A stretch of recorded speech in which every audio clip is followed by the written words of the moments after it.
ಕೊಡುವಾಗ ಹೇಳ್ತಾರೆ ಸತಂ ಪ್ರಸಂಗ ಮಮ ವೀರ್ಯ ಸಂವಿಧವು. ಅರ್ಥಾತ್ ಭಗವಂತನ ಕಥೆಗಳೇನಿದಾವಲ್ಲ ಅದರಲ್ಲಿ ವಿಶೇಷವಾದ ಭಗವಂತನ ಸಾಮರ್ಥ್ಯವನ್ನು ವರ್ಣನೆ ಮಾಡಲಾಗಿದೆ. ಸತಂ ಪ್ರಸಂಗ ಮಮ ವೀರ್ಯ ಸಂವಿಧ. ಸತಂ ಅಂತಂದ್ರೆ ಭಕ್ತರು. ಭಕ್ತರು ಏನ್ ಮಾಡ್ತಾರೆ? ಕೃಷ್ಣನ ಭಕ್ತರು ಈ ಭಗವಂತನ ಸುಂದರವಾದ ಲೀಲೆಗಳನ್ನ ಕೇಳಲಿಕ್ಕೆ ನೀವೆಲ್ಲ ಕೂಡಿದ್ದೀರಲ್ಲ ಈ ದಿನ ಸಂಡೇ ಬೆಳಿಗ್ಗೆ ಎಲ್ಲ ಏನಾಗುತ್ತೆ, ಹೆಚ್ಚಾಗಿ ಸುಟಿ ಇರ್ತದೆ ಅಂತ ಹೇಳಿ ಎಲ್ಲರೂ ಆರಾಮಾಗಿ ಹೇಳ್ತಾರಲ್ಲ, ಎದ್ದು ಆಮೇಲೆ ತಮ್ಮ ದಿನ ಕಾರ್ಯಕ್ರಮಗಳನ್ನ ಮುಂದುವರಿಸ್ತಾರೆ. ಆ ಕೆಲಸ ನೀವು ಮಾಡ್ಬೋದಾಗಿತ್ತು. ಆದ್ರೆ ನೀವು ಅದೆಲ್ಲ ಮರೆತು ಬೇಗ ಬೆಳಿಗ್ಗೆ ಎದ್ದು ಸ್ನಾನ ಮಾಡಿ ಇಲ್ಲಿ ಎಲ್ಲ ಫ್ರೆಶ್ ಆಗಿ ಭಗವಂತನ ಜನ್ಮದಿನ ಆಚರಣೆಗೆ ಬಂದಿದ್ದೀರಲ್ಲ, ಇವರ ಭಕ್ತರು.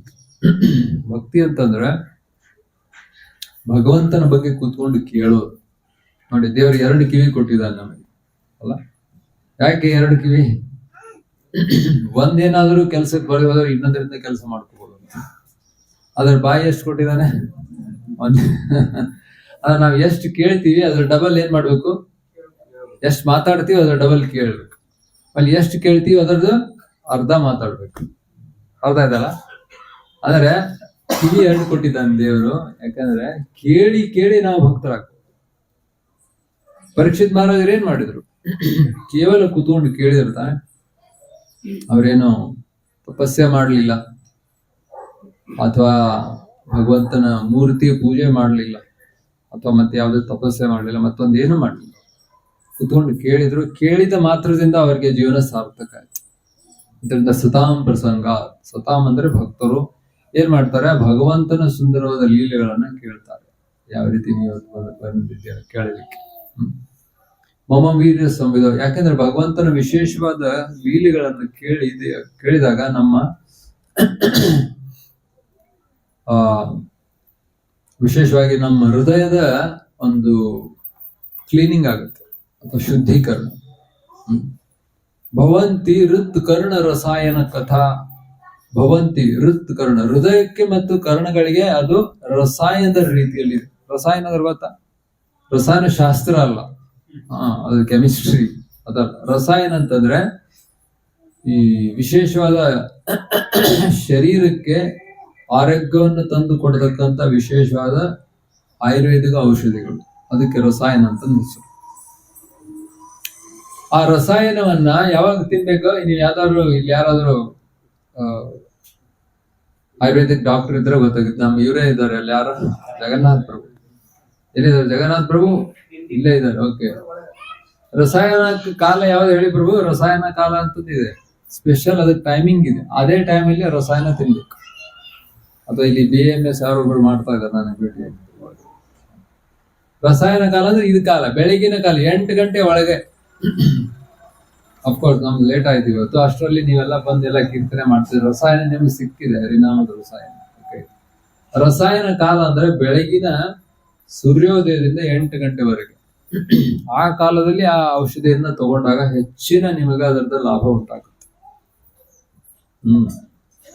ಭವಂತಿ ಹೃತ್ ಕರ್ಣ, ಮತ್ತೆ ಹೃದಯಕ್ಕೆ ಆನಂದ ಕೊಡುತ್ತೆ, ಮತ್ತು ಕರ್ಣಕ್ಕೂ ಕೂಡ ಅದರಿಂದ ವಿಶೇಷವಾದ ಲಾಭ. ಅಂದ್ರೆ ಕೇಳಲಿಕ್ಕೆ ಇದರಿಂದ ಲಾಭ ಇದೆ. ಹೃತ್ ಕರ್ಣ ರಸಾಯನ ಕಥಾ. ತಜ್ಜೋಷಣಾದು ಆಸು ಅಪವರ್ಗ ವರ್ತಮನಿ. ಇದು ಹೆಂಗಿದೆ ಅಂತಂದ್ರೆ ಪವರ್ಗದಿಂದ ಅಪವರ್ಗಕ್ಕೆ ಕರ್ಕೊಂಡು ಹೋಗಂತ ಇದೊಂದು ಪ್ರಕ್ರಿಯೆ. ಪವರ್ಗ ಅಂದ್ರೆ ನಿಮ್ಗೆಲ್ಲ ಗೊತ್ತಾ? ಪ್ರಭುಜಿ ಹೇಳಿರ್ಬೇಕು ನಿಮಗೆ. ನೀವೆಲ್ಲ ಕನ್ನಡ ಓದಿದಿರಲ್ಲ, ಎಲ್ಲ ಕನ್ನಡಿಗರು ನೀವು. ಎಲ್ಲ ಓದಿದಾಗ ನಮಗೆ ಪ ಓದ್ತೀವಲ್ಲ. ಪ ಅಂದ್ರೆ ಏನು? ಪರಿಶ್ರಮ. ನಾವು ಇವಾಗ ಧಾರವಾಡ ಇಸ್ಕಾನ್ ಬರ್ತಾ ಇದ್ದೀನಿ. ಧಾರವಾಡ ಇಸ್ಕಾನ್ ಎಲ್ಲಿದೆ? ಹೈವೇ ಮೇಲೆ ಇದೆ, ಕರೆಕ್ಟ್ ಆಗಿ.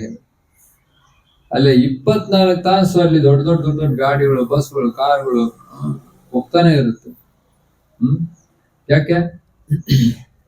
ಪರಿಶ್ರಮ. ನೋಡಿ, ಪರಿಶ್ರಮ ಯಾವ್ದಲ್ಲ. ರಾತ್ರಿ ಹಗಲು ಏನು ಅಂದೆ ವಿಚಾರ ಮಾಡ್ದಾನೆ ಜನ ಓಡ್ತಾ ಇದ್ದಾರೆ. ಪರಿಶ್ರಮ, ಎಷ್ಟು ಪರಿಶ್ರಮ ಮಾಡ್ತಾ ಇದ್ದಾರೆ ಅಲ್ಲ? ಪರಿಶ್ರಮ ಯಾಕೆ? ಏನೋ ಒಂದು ನನಗೆ ಸಿಗುತ್ತೆ ಭವಿಷ್ಯದಲ್ಲಿ.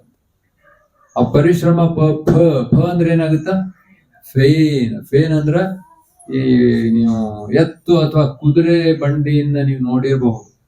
ಅತಿ ಶ್ರಮ ಆದಾಗ ಏನಂತೆ, ಕುದುರೆ ಅಥವಾ ಎತ್ತಿನ ಬಾಯಿಂದ ಏನು ಬರುತ್ತೆ, ಬುರುಗು ಬರುತ್ತೆ. ಬುರುಗು ಅಂದ್ರೆ ಫೇನ್, ಅದು ಸಂಸ್ಕೃತದಲ್ಲಿ ಫೇನ್ ಅಂತ. ಇಷ್ಟೆಲ್ಲ ಕಷ್ಟ ನಾವು ಪ್ರಾಣಿಗಳನ್ನ ನೋಡ್ತೀವಿ ಕೊಡೋದು. ಅದೇ ರೀತಿ ಮನುಷ್ಯರು ಕೂಡ ಅಷ್ಟೇ. ಅದು ಪ್ರಾಣಿಗೇನು ಬಿಡಿ, ಅದಕ್ಕೊಂದು ಟೈಮ್ ಇದೆ. ಬೆಳಗ್ಗೆ ಎದ್ದ ಸಾಯಂಕಾಲ ಕೆಲಸ ಮಾಡುತ್ತೆ, ಆಮೇಲೆ ಅದಕ್ಕೆ ರೆಸ್ಟ್ ಕೊಡ್ತಾರೆ. ಆದ್ರೆ ಮನುಷ್ಯರಿಗೆ ರೆಸ್ಟೇ ಇಲ್ಲ, 24 hours. ನಾ ಮುಂಬೈಲಿ ಇರ್ತೀನಿ. ಮುಂಬೈಗೆ ಇನ್ನೊಂದು ಹೆಸರು ಬರ್ತದೆ, the city that never sleeps. ಅಂದ್ರೆ ಯಾವ ನಗರದಲ್ಲಿ ಜನರಿಗೆ ನಿದ್ದೆ ಮಾಡಕ್ಕೂ ಟೈಮ್ ಇಲ್ಲ, ಅದಕ್ಕೆ ಹೆಸರು ಇನ್ನೊಂದೇನು ಮುಂಬೈ ಅಂತ. ನಿದ್ದೆ ಮಾಡದೆ ಹೋದ್ರೆ ಏನಾಗುತ್ತೆ ಜನರ ಪರಿಸ್ಥಿತಿ? ಇಫ್ ಯು ಪ್ರಭುಪಾದ ಹೇಳ್ತಾ ಇದ್ದಾರೆ, if you sleep too much you will become lazy, if you don't sleep you will become crazy. ಹೌದಲ್ಲ? ಅಂದ್ರೆ ಸರಿಯಾದ ಸಮಯದಲ್ಲಿ ನಾವು ವಿಶ್ರಾಮ ಮಾಡದೆ ಹೋದ್ರೆ ಅನೇಕ ಆರೋಗ್ಯದ ಸಮಸ್ಯೆಗಳು ಉಂಟಾಗ್ತವೆ. ಎಷ್ಟೊಂದು ಪರಿಶ್ರಮ ಪಡ್ತಾ ಇದ್ದಾರೆ. ಅಂದ್ರೇನು, ವ್ಯರ್ಥತ.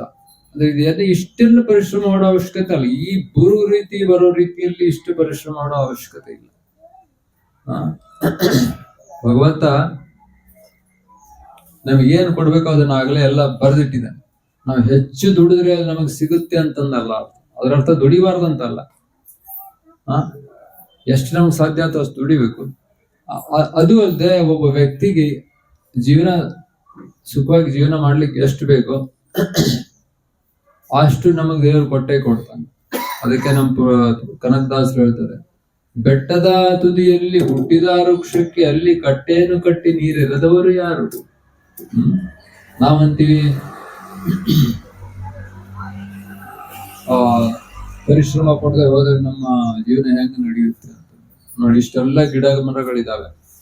ಆ ಬೆಟ್ಟದ ಮೇಲೆ ಎಷ್ಟೆಲ್ಲ ಗಿಡಗಳಿದಾವೆ, ಅಲ್ಲಿ ಹೋಗಿ ನೀರು ಎರೆದವ್ರು ಯಾರು? ಅಲ್ಲಿ ಗಿಡ ಅದು ಬೆಳೀತಾ ಇದೆ ಅಂದ್ರೆ ಏನರ್ಥ? ಅದಕ್ಕೆ ಯಾರೋ ನೀರು ಹಾಕ್ತಾ ಇದಾರಲ್ಲ. ಯಾರು ಹಾಕ್ತಾ ಇದಾರೆ ನೀರು? ಇಂದ್ರ ಹಾಕ್ತಾ ಇದ್ದಾನೆ. ಇಂದ್ರನಿಗೆ ಯಾರು ಆಜ್ಞೆ ಕೊಟ್ಟಿದ್ದಾರೆ? ಕೃಷ್ಣನ ಆಜ್ಞೆಯಿಂದ ಇಂದ್ರ ನೀರು ಸುರಿಸ್ತಾರೆ. ಆಮೇಲೆ ನೀರೇನಾದ್ರು ಇಂದ್ರ ಸುರಿಸದೆ ಹೋದ್ರೆ ನಾವು ಬೆಳೆಯೋದೇನು? ಬೆಳೆ ಇಲ್ಲದೆ ಇದ್ರೆ ನಾವೇನ್ ತಿನ್ನಕ್ಕಾಗುತ್ತೆ? ನೀರು ಕುಡಿಲಿಕ್ಕೆ ಇಲ್ಲ ಅಂದ್ರೆ ಏನ್ ಮಾಡಕ್ಕಾಗುತ್ತೆ? ಆದ್ರೆ ಭಗವಂತ ನಮ್ಮನ್ನ ಸಲುತ್ತಾ ಇದ್ದಾನೆ. ಎಲ್ಲರನ್ನು ಸಲವನು, ಇದಕ್ಕೆ ಸಂಶಯವಿಲ್ಲ. ಚಿಂತೆ ಮಾಡಬೇಡಿ, ದೇವ್ರು ನಿಮ್ಮನ್ನು ಸಲುತ್ತಾನೆ. ಹುಟ್ಟಿಸಿದ ದೇವರು ಹುಲ್ಲು ಮೇಯಿಸೋದಿಲ್ಲ ಅಂತಂದು ಹೇಳ್ತಾರೆ. ಕೊಡ್ತಾನೆ ದೇವ್ರು. ಆದ್ರಿಂದ ಇಷ್ಟು ಪರಿಶ್ರಮ ಮಾಡೋ ಅವಶ್ಯಕತೆ ಇಲ್ಲ. ಅತಿ ಆಯ್ತಿದು. ಭ ಅಂದ್ರೆ ಏನು? ಮುಂದೆ ಭಯ. ಭಯ ಯಾಕೆ?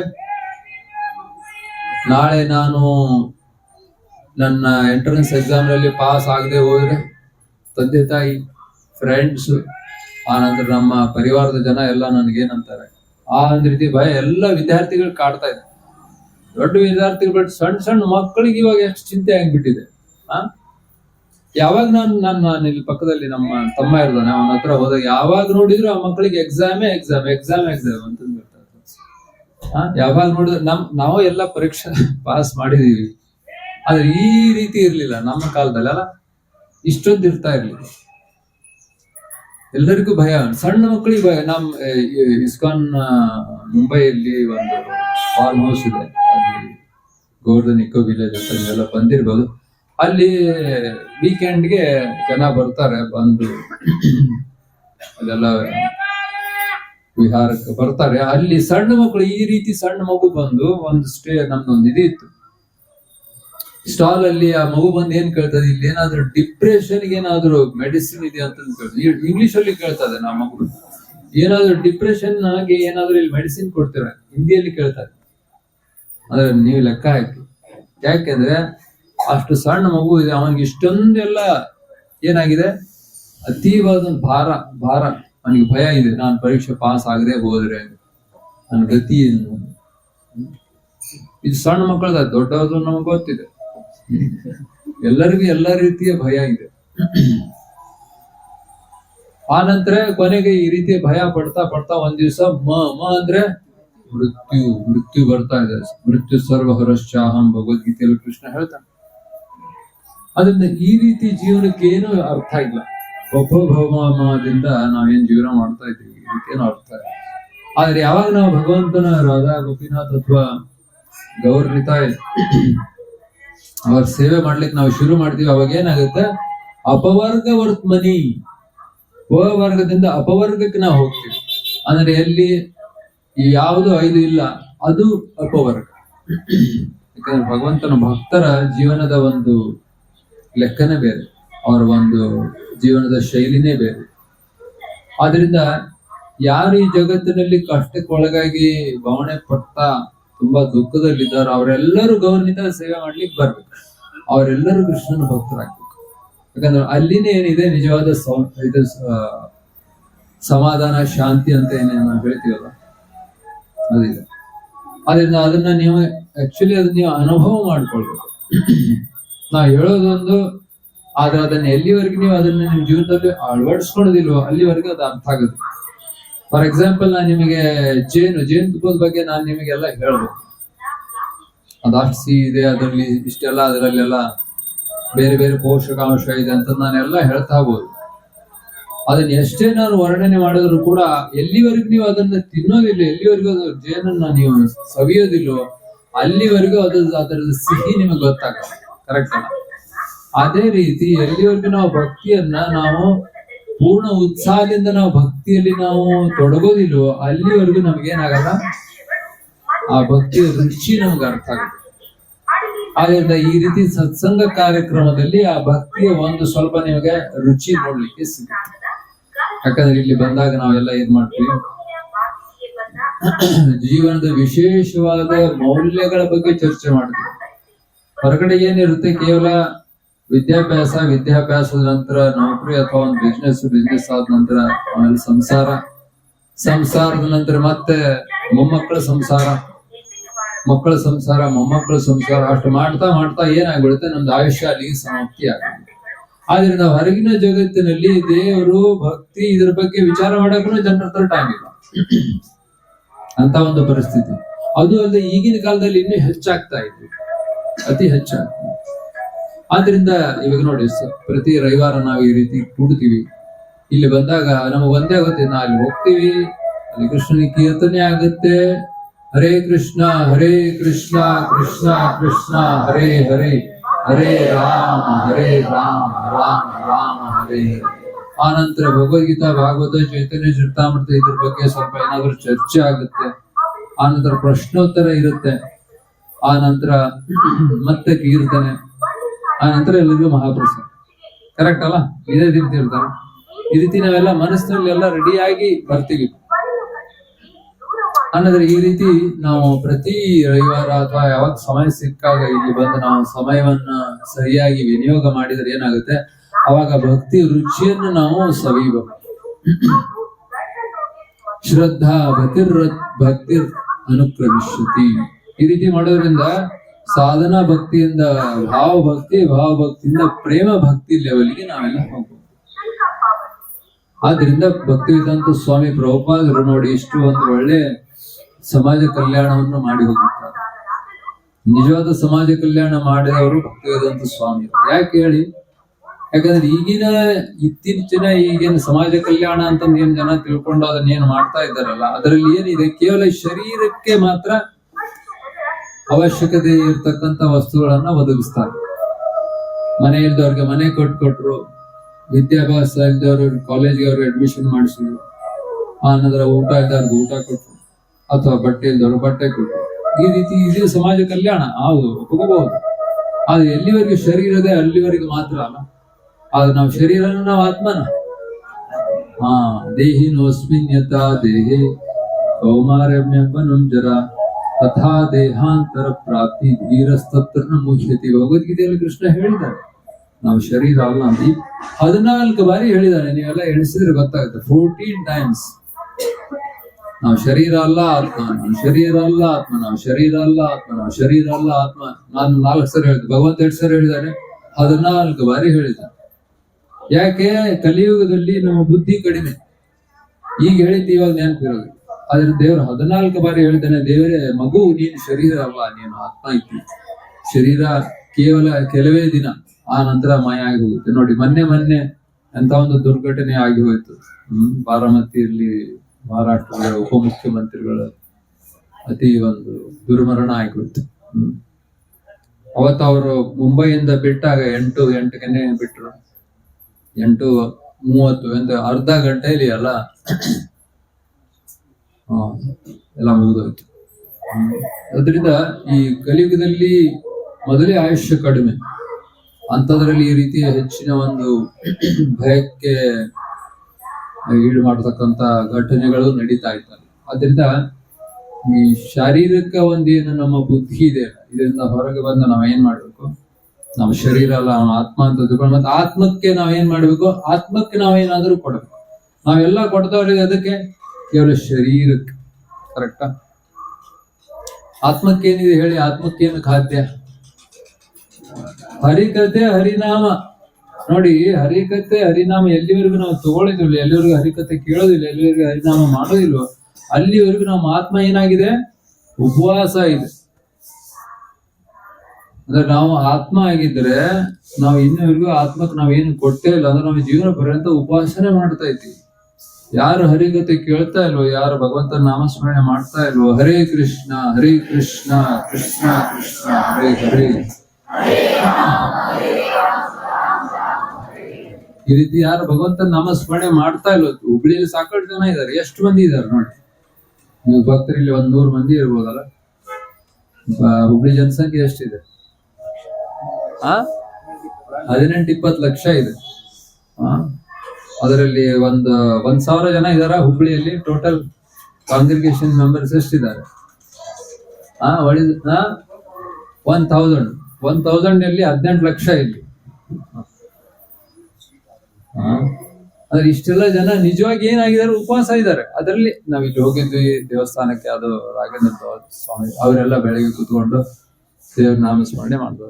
ಅವರು ಈ ರೀತಿ ಅತಿ ಕಡಿಮೆ ಜನ ನಿಜವಾಗಿ ಆತ್ಮಕ್ಕೆ ಸಂತೋಷವನ್ನು ಕೊಡ್ತಾರೆ. ಉಳಿದರೆಲ್ಲರೂ ನಿಜವಾಗ್ಲೂ ಅವರು ಜೀವನ ಪರ್ಯಂತ ಉಪವಾಸ. ನೋಡಿ ಎಂತ ಪರಿಸ್ಥಿತಿ. ಅದರಿಂದ ಭಕ್ತಿವೇದಾಂತ ಸ್ವಾಮಿ ಅವರು ಏನ್ ಮಾಡಿದ್ದಾರೆ, ಈ ರೀತಿ ನಮಗೆ ಇಸ್ಕಾನ್ ಸಂಸ್ಥೆಯನ್ನು ಕಟ್ಟಿಕೊಟ್ಟಿದ್ದಾರೆ. ಅಲ್ಲಿ ಬಂದು ನಾವು ಆತ್ಮಕ್ಕೇನು ಕೂಡ ನಾವು ಬೇಕಾದಂತ ಅವಶ್ಯಕತೆಗಳನ್ನ ಪೂರೈಸಲಿಕ್ಕೆ ಸಾಧ್ಯ. ಆದ್ರಿಂದ ಈ ದಿನ ನಾವು ಇಲ್ಲಿ ನೆರೆ ಎಲ್ಲ ನಾವು ಕೊಡಿದ್ದೀವಿ. ಇಲ್ಲಿ ಭಗವಾನ್ ನಿತ್ಯಾನಂದ ಪ್ರಭು ಅವ್ರ ಬಗ್ಗೆ ಚರ್ಚೆ ಮಾಡಿ ಅವ್ರ ಬಗ್ಗೆ ಕೆಲವು ವಿಷಯಗಳನ್ನ ಹೇಳ್ತೀನಿ. ಶ್ರೀಕೃಷ್ಣ ಚೈತನ್ಯ ರಾಧಾ ಕೃಷ್ಣ ನಾಹಿಯನ್ನ ನೀವೆಲ್ಲ ಕೇಳಿದ್ರು. ಶ್ರೀಕೃಷ್ಣ ಚೈತನ್ಯ ಮಹಾಪ್ರಭು ಏನಿದಾರಲ್ಲ, ಅವ್ರ್ಯಾರು ರಾಧಾ ಕೃಷ್ಣರ ಮಿಲನದ ಅವತಾರ. ಅವ್ರನ್ನ ಕರ್ಕೊಂಡು ಬಂದವ್ರು ಯಾರು ಈ ಜಗತ್ತಿಗೆ? ಅದ್ವೈತ ಆಚಾರ್ಯರು. ಮೊನ್ನೆ ನಾವು ಕಳೆದ ರವಿವಾರ ನಾವು ಚರ್ಚೆ ಮಾಡಿದ್ವಿ. ಅದ್ವೈತ ಆಚಾರ್ಯರು ಏನ್ ಮಾಡಿದ್ರು, ಸುಮಾರು ಗ್ರಂಥಗಳನ್ನ ಓದಿ ಅವರು ಒಂದು ಶ್ಲೋಕವನ್ನು ಅರ್ಥ ಮಾಡ್ಕೊಂಡ್ರು. ತುಳಸೀದಲ ಮಾತ್ರೇಣ ಜಲಸ್ಯ ಚುಲುಕಿ ನವ ವಿಕ್ರೀಣತೆ ಸ್ವಮಾತ್ಮಾನ ಭಕ್ತಿಯಭ್ಯೋ ಭಕ್ತವತ್ಸಲ. ಗೌತಮೀಯ ತಂತ್ರ ಅನ್ನೋ ಒಂದು ಗ್ರಂಥದಲ್ಲಿ ಅವರು ಈ ಶ್ಲೋಕವನ್ನ ಪಡೆದರು. ಆ ಶ್ಲೋಕ ಏನ್ ಹೇಳುತ್ತೆ, ತುಳಸಿದಲ ಮಾತ್ರೇಣ, ಒಂದೇ ಒಂದು ತುಳಸಿಯ ದಳದಿಂದ ಮತ್ತು ಒಂದು ಬೊಗಸೆ ನೀರಿನಿಂದ, ಚುಲ್ಲು ಭರ್ ಪಾನಿ ಬೋಲ್ತಾನೆ ಹಿಂದಿ, ಜಲಸ್ಸು ಚುಲುಕೇನೋ, ಗಂಗಾ ನದಿಯ ಒಂದು ಬೊಗಸೆ ನೀರು ಒಂದೇ ಒಂದು ತುಳಸಿ ದಳವನ್ನ ಅರ್ಪಣೆ ಮಾಡಿದ್ರೆ ಭಕ್ತಿಯೊಬ್ಬೆ ಭಕ್ತವತ್ಸಲ ವಿಕ್ರೀಣತೆ ಸ್ವಮಾತ್ಮಾನ, ತನ್ನನ್ನು ತಾನೇ ಮಾರ್ಕೊಳ್ತಾನಂತ ದೇವರು. ಗುಲಾಮ ಆಗ್ತಾನೆ. ಅಂದ್ರೆ ನಾವು ಗುಲಾಮನನ್ನ ಮಾಡ್ಕೊಳಕ ಕೃಷ್ಣನ್ ನಾವು ಭಕ್ತಿ ಮಾಡ್ತಾ ಇಲ್ಲ. ಆದ್ರೆ ಕೃಷ್ಣನ ಭಕ್ತರ ಮೇಲೆ ಕೃಷ್ಣನ ಪ್ರೇಮ ಎಷ್ಟಿದೆ ಅಂತಂದ್ರೆ ತನ್ನನ್ನು ತಾನೇ ಮಾರ್ಕೊಂಡ್ ಬಿಡ್ತಾನ. ನಿಮಗೆ ಹರಿಶ್ಚಂದ್ರ ಕಥೆ ಎಲ್ಲ ಗೊತ್ತಿದೆಯಲ್ಲ. ಹರಿಶ್ಚಂದ್ರ ಏನ್ ಮಾಡ್ಕೊಂಡಿದ್ದ, ತನ್ನನ್ನು ತಾನೇ ಮಾರ್ಕೊಂಡಿದ್ದ. ಯಾಕಂದ್ರೆ ವಿಶ್ವಾಮಿತ್ರ ಸಾಲ ತೀರ್ಸೋಕಾಗಿ ಎಲ್ಲರನ್ನು ಮಾರಿ ತನ್ನನ್ನು ತಾನೇ ಮಾರ್ಕೊಂಡಿದ್ಮೇಲೆ ಅವನಿಗೆ ಸ್ಮಶಾನದಲ್ಲಿ ಕೆಲಸ ಸಿಗುತ್ತೆ. ಅಂದ್ರೆ ಇನ್ನೊಬ್ಬರು ಗುಲಾಮ್ಲಾಗಿ ಅವನು ಆ ರೀತಿ ಕೆಲಸ. ದೇವರು ಏನ್ ಹೇಳ್ತಾರೆ, ವಿಕ್ರೀಣತೆ ಸೋಮಾತ್ಮ, ತನ್ನ ತಾನೇ ವಿಕ್ರಿ ಮಾಡ್ಕೊಳ್ತಾನೆ. ಸೋಮಾತ್ಮನ ಭಕ್ತಿಯೊಬ್ಬ ಭಕ್ತ. ಇದು ಭಗವಂತನ ಭಕ್ತರ ಮೇಲೆ ಇರ್ತಕ್ಕಂಥ ವಿಶೇಷವಾದ ಒಂದು ಕೃಪೆ.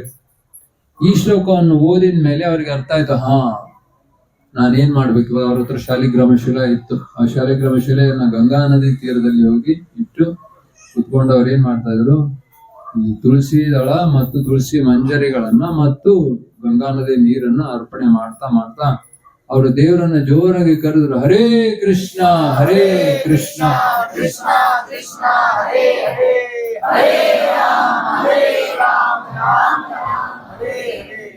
ಈ ರೀತಿ ಅವರು ಜೋರಾಗಿ ಕೂಗಿ ಕರೆದ್ರು. ಆ ಧ್ವನಿ ಎಲ್ಲಿಗೆ ಹೋಗ್ಬಿಡ್ತಂದ್ರೆ ಗೋಲೋಕ್ಪುರನ ವೈಕುಂಠದಿಂದ ಮೇಲಿರ್ತಕ್ಕಂಥ ಗೋಲೋಕ್ಪುರನ ರಾಧಾಕೃಷ್ಣರಿಗೆ ಕೇಳಿತು.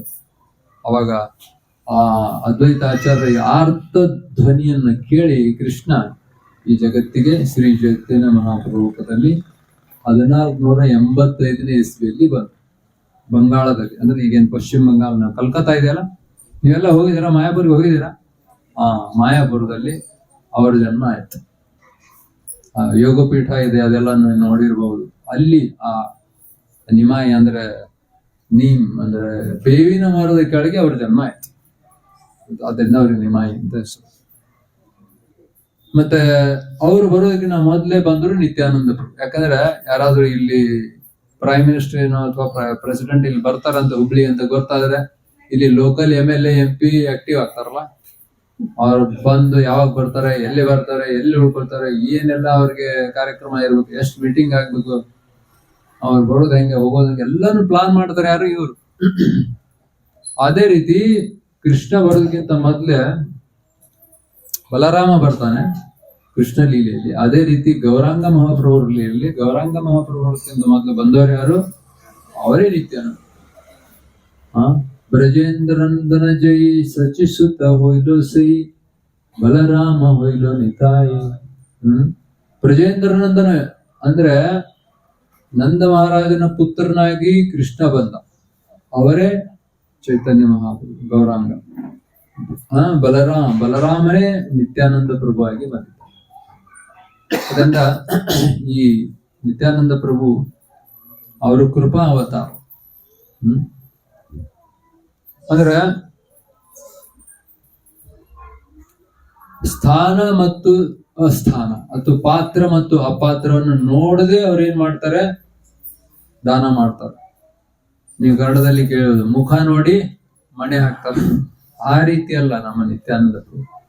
ಮುಖ ನೋಡಿ ಮಣೆ ಹಾಕೋದಂದ್ರೇನು, ಆ ವ್ಯಕ್ತಿ ಯಾರು, ಅವನಿಗೆ ಆ ಶುದ್ಧತೆ ಇದೆಯೋ, ಅವನಲ್ಲಿ ಪಾತ್ರತೆ ಇದೆ ಅಂತಂದು ಹೇಳಿ ಅವನಿಗೆ ಅವರು ಕೃಪೆ ಮಾಡೋದಿಲ್ಲ. ಮನುಷ್ಯನಾಗಿ ಹುಟ್ಟಿದಾನ, ಮುಗಿದೋಯ್ತು. ಅವನಿಗೆ ಹಂಗೆ ಇರ್ಲಿ, ಏನೇ ಮಾಡ, ಅವನಿಗೆ ಅವನ್ ಕರೆದು ಏನ್ ಮಾಡ್ತಾರೆ? ಕೃಪಾ ನೀಡಿ. ಅದರಿಂದ ನಿತ್ಯಾನಂದ ಪ್ರಭು ಅವರ ಒಂದು ಮಹತ್ವವನ್ನು ನಾವು ಅರ್ಥಕೊಂಡ್ರೆ ನಮಗೆ ರೋಮಾಂಚನ ಆಗುತ್ತೆ.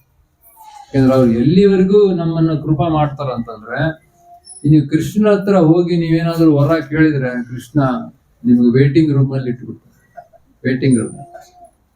ವೇಟಿಂಗ್ ಲಿಸ್ಟ್ ಎಲ್ಲ ಗೊತ್ತಲ್ಲ ನಿಮಗೆ. RACನೂ ಇಲ್ಲ, ಡೈರೆಕ್ಟ್ ನಿಮ್ಗೆ ವೇಟಿಂಗ್ ನೊಳಗ ನೋಡೋಣ ಮುಂದೆ. ಮೊದಲು ಸರ್ವಧರ್ಮಾನ್ ಪರಿತ್ಯಜ್ಯ ಮಾಮೇಕಂ ಶರಣಂ ವ್ರಜ ಅಹಂ ತಾಂ ಸರ್ವಪಾಪೇಭ್ಯೋ ಮೋಕ್ಷ ಇಷ್ಯಾಮಿ ಮಾಚಿತು. ಭಗವದ್ಗೀತೆಯಲ್ಲಿ ಕೃಷ್ಣ ಹೇಳಿ ಹೋಗ್ಬಿಟ್ಟಿದ್ದಾನೆ. ಮೊದಲು ನನಗೆ ನೀನು ಶರಣಾಗತಿ, ಮೊದಲು ನನಗೆ ಶರಣಾಗ, ಆಮೇಲೆ ನಾನು ನೋಡ್ತೀನಿ ನಿನ್ನ ಉದ್ಧಾರ ಮಾಡೋದು. ಮತ್ತೆ ಶರಣಾಗ, ಆಮೇಲೆ ನೋಡೋಣ. ಈ ರೀತಿ ಕೃಷ್ಣ ಕಂಡೀಷನ್ ಹಾಕಿ ಹೋಗ್ಬಿಟ್ಟಿದ್ದಾನೆ. ಭಗವದ್ಗೀತೆ ಆಕ್ಚುಲಿ ಓದಿದ್ರೆ ಹೆದರಿಕೆ ಆಗ್ಬೇಕು, ನಮ್ಗೆ ಭಯ ಬೀಳ್ಬೇಕು. ಆದ್ರೆ ನಮ್ಮಂತ ಕಲಿಯುಗದ ಜನರನ್ನು ಉದ್ಧಾರ ಮಾಡ್ಲಿಕ್ಕೆ ಗೌರಾಂಗ ಮಹಾಪ್ರಭು ಅವ್ರೇನ್ ಮಾಡ್ತಾರೆ? ಕೃಷ್ಣ ಪ್ರೇಮ ಪ್ರದಾಯತೆ ಕೃಷ್ಣಾಯ ಕೃಷ್ಣ ಚೈತನ್ಯ ನಾಮನೇ ಗೌರ ಕೃಷ್ಣ. ಅವ್ರು ಕೃಷ್ಣ ಪ್ರೇಮವನ್ನು ಕೊಡ್ತಾ ಇದ್ದಾರೆ.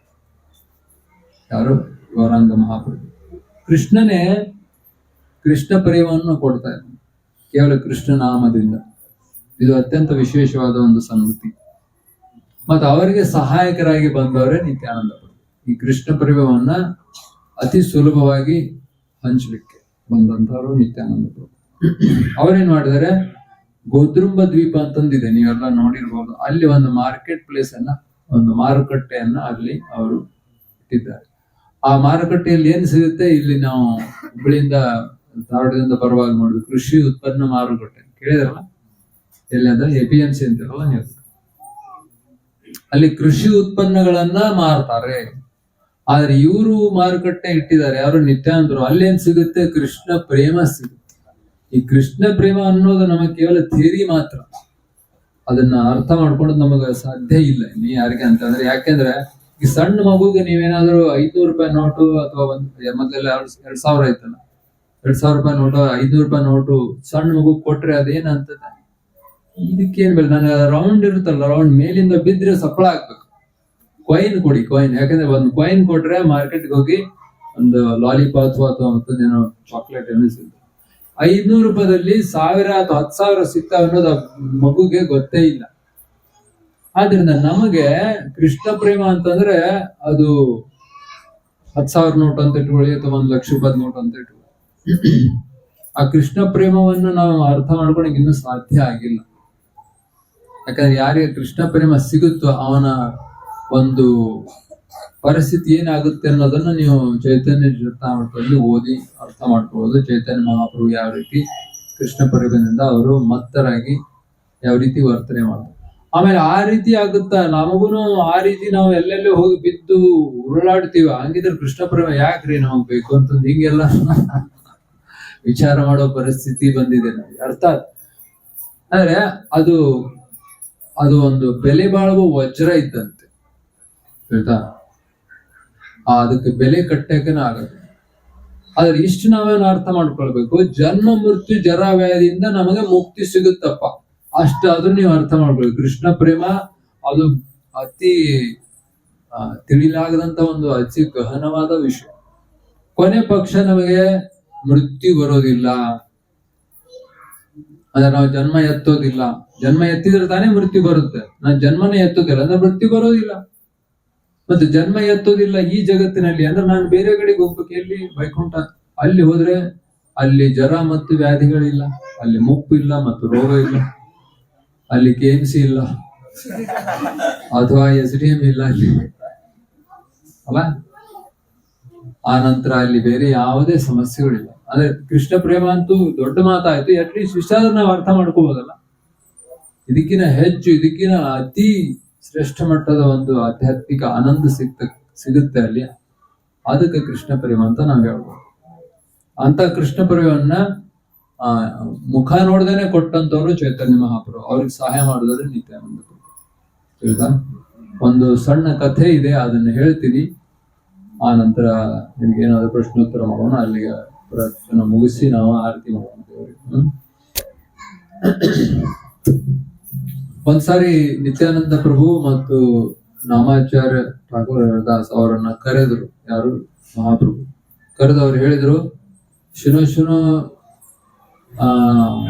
ನಿತ್ಯಾನಂದ ಶುನು ಹರಿದಾಸ್. ನಿತ್ಯಾನಂದ ಮತ್ತು ಹರಿದಾಸನ ಇಲ್ಲಿ ಬನ್ನಿ, ಕೇಳಿ ನಾ ಏನ್ ಹೇಳ್ತೀನಿ. ಏನು? ನೀವು ಪ್ರತಿಯೊಬ್ಬರ ಮನೆಗೆ ಹೋಗಿ ಪ್ರತಿಯೊಬ್ಬ ವ್ಯಕ್ತಿಯನ್ನ ಭೇಟಿ ಮಾಡಿ ಅವರಿಗೆ ನೀವು ಹರಿನಾಮವನ್ನು ಕೊಡಿ ಅಂತ ಹೇಳಿದ್ರು. ಹರೇ ಕೃಷ್ಣ ಹರೇ ಕೃಷ್ಣ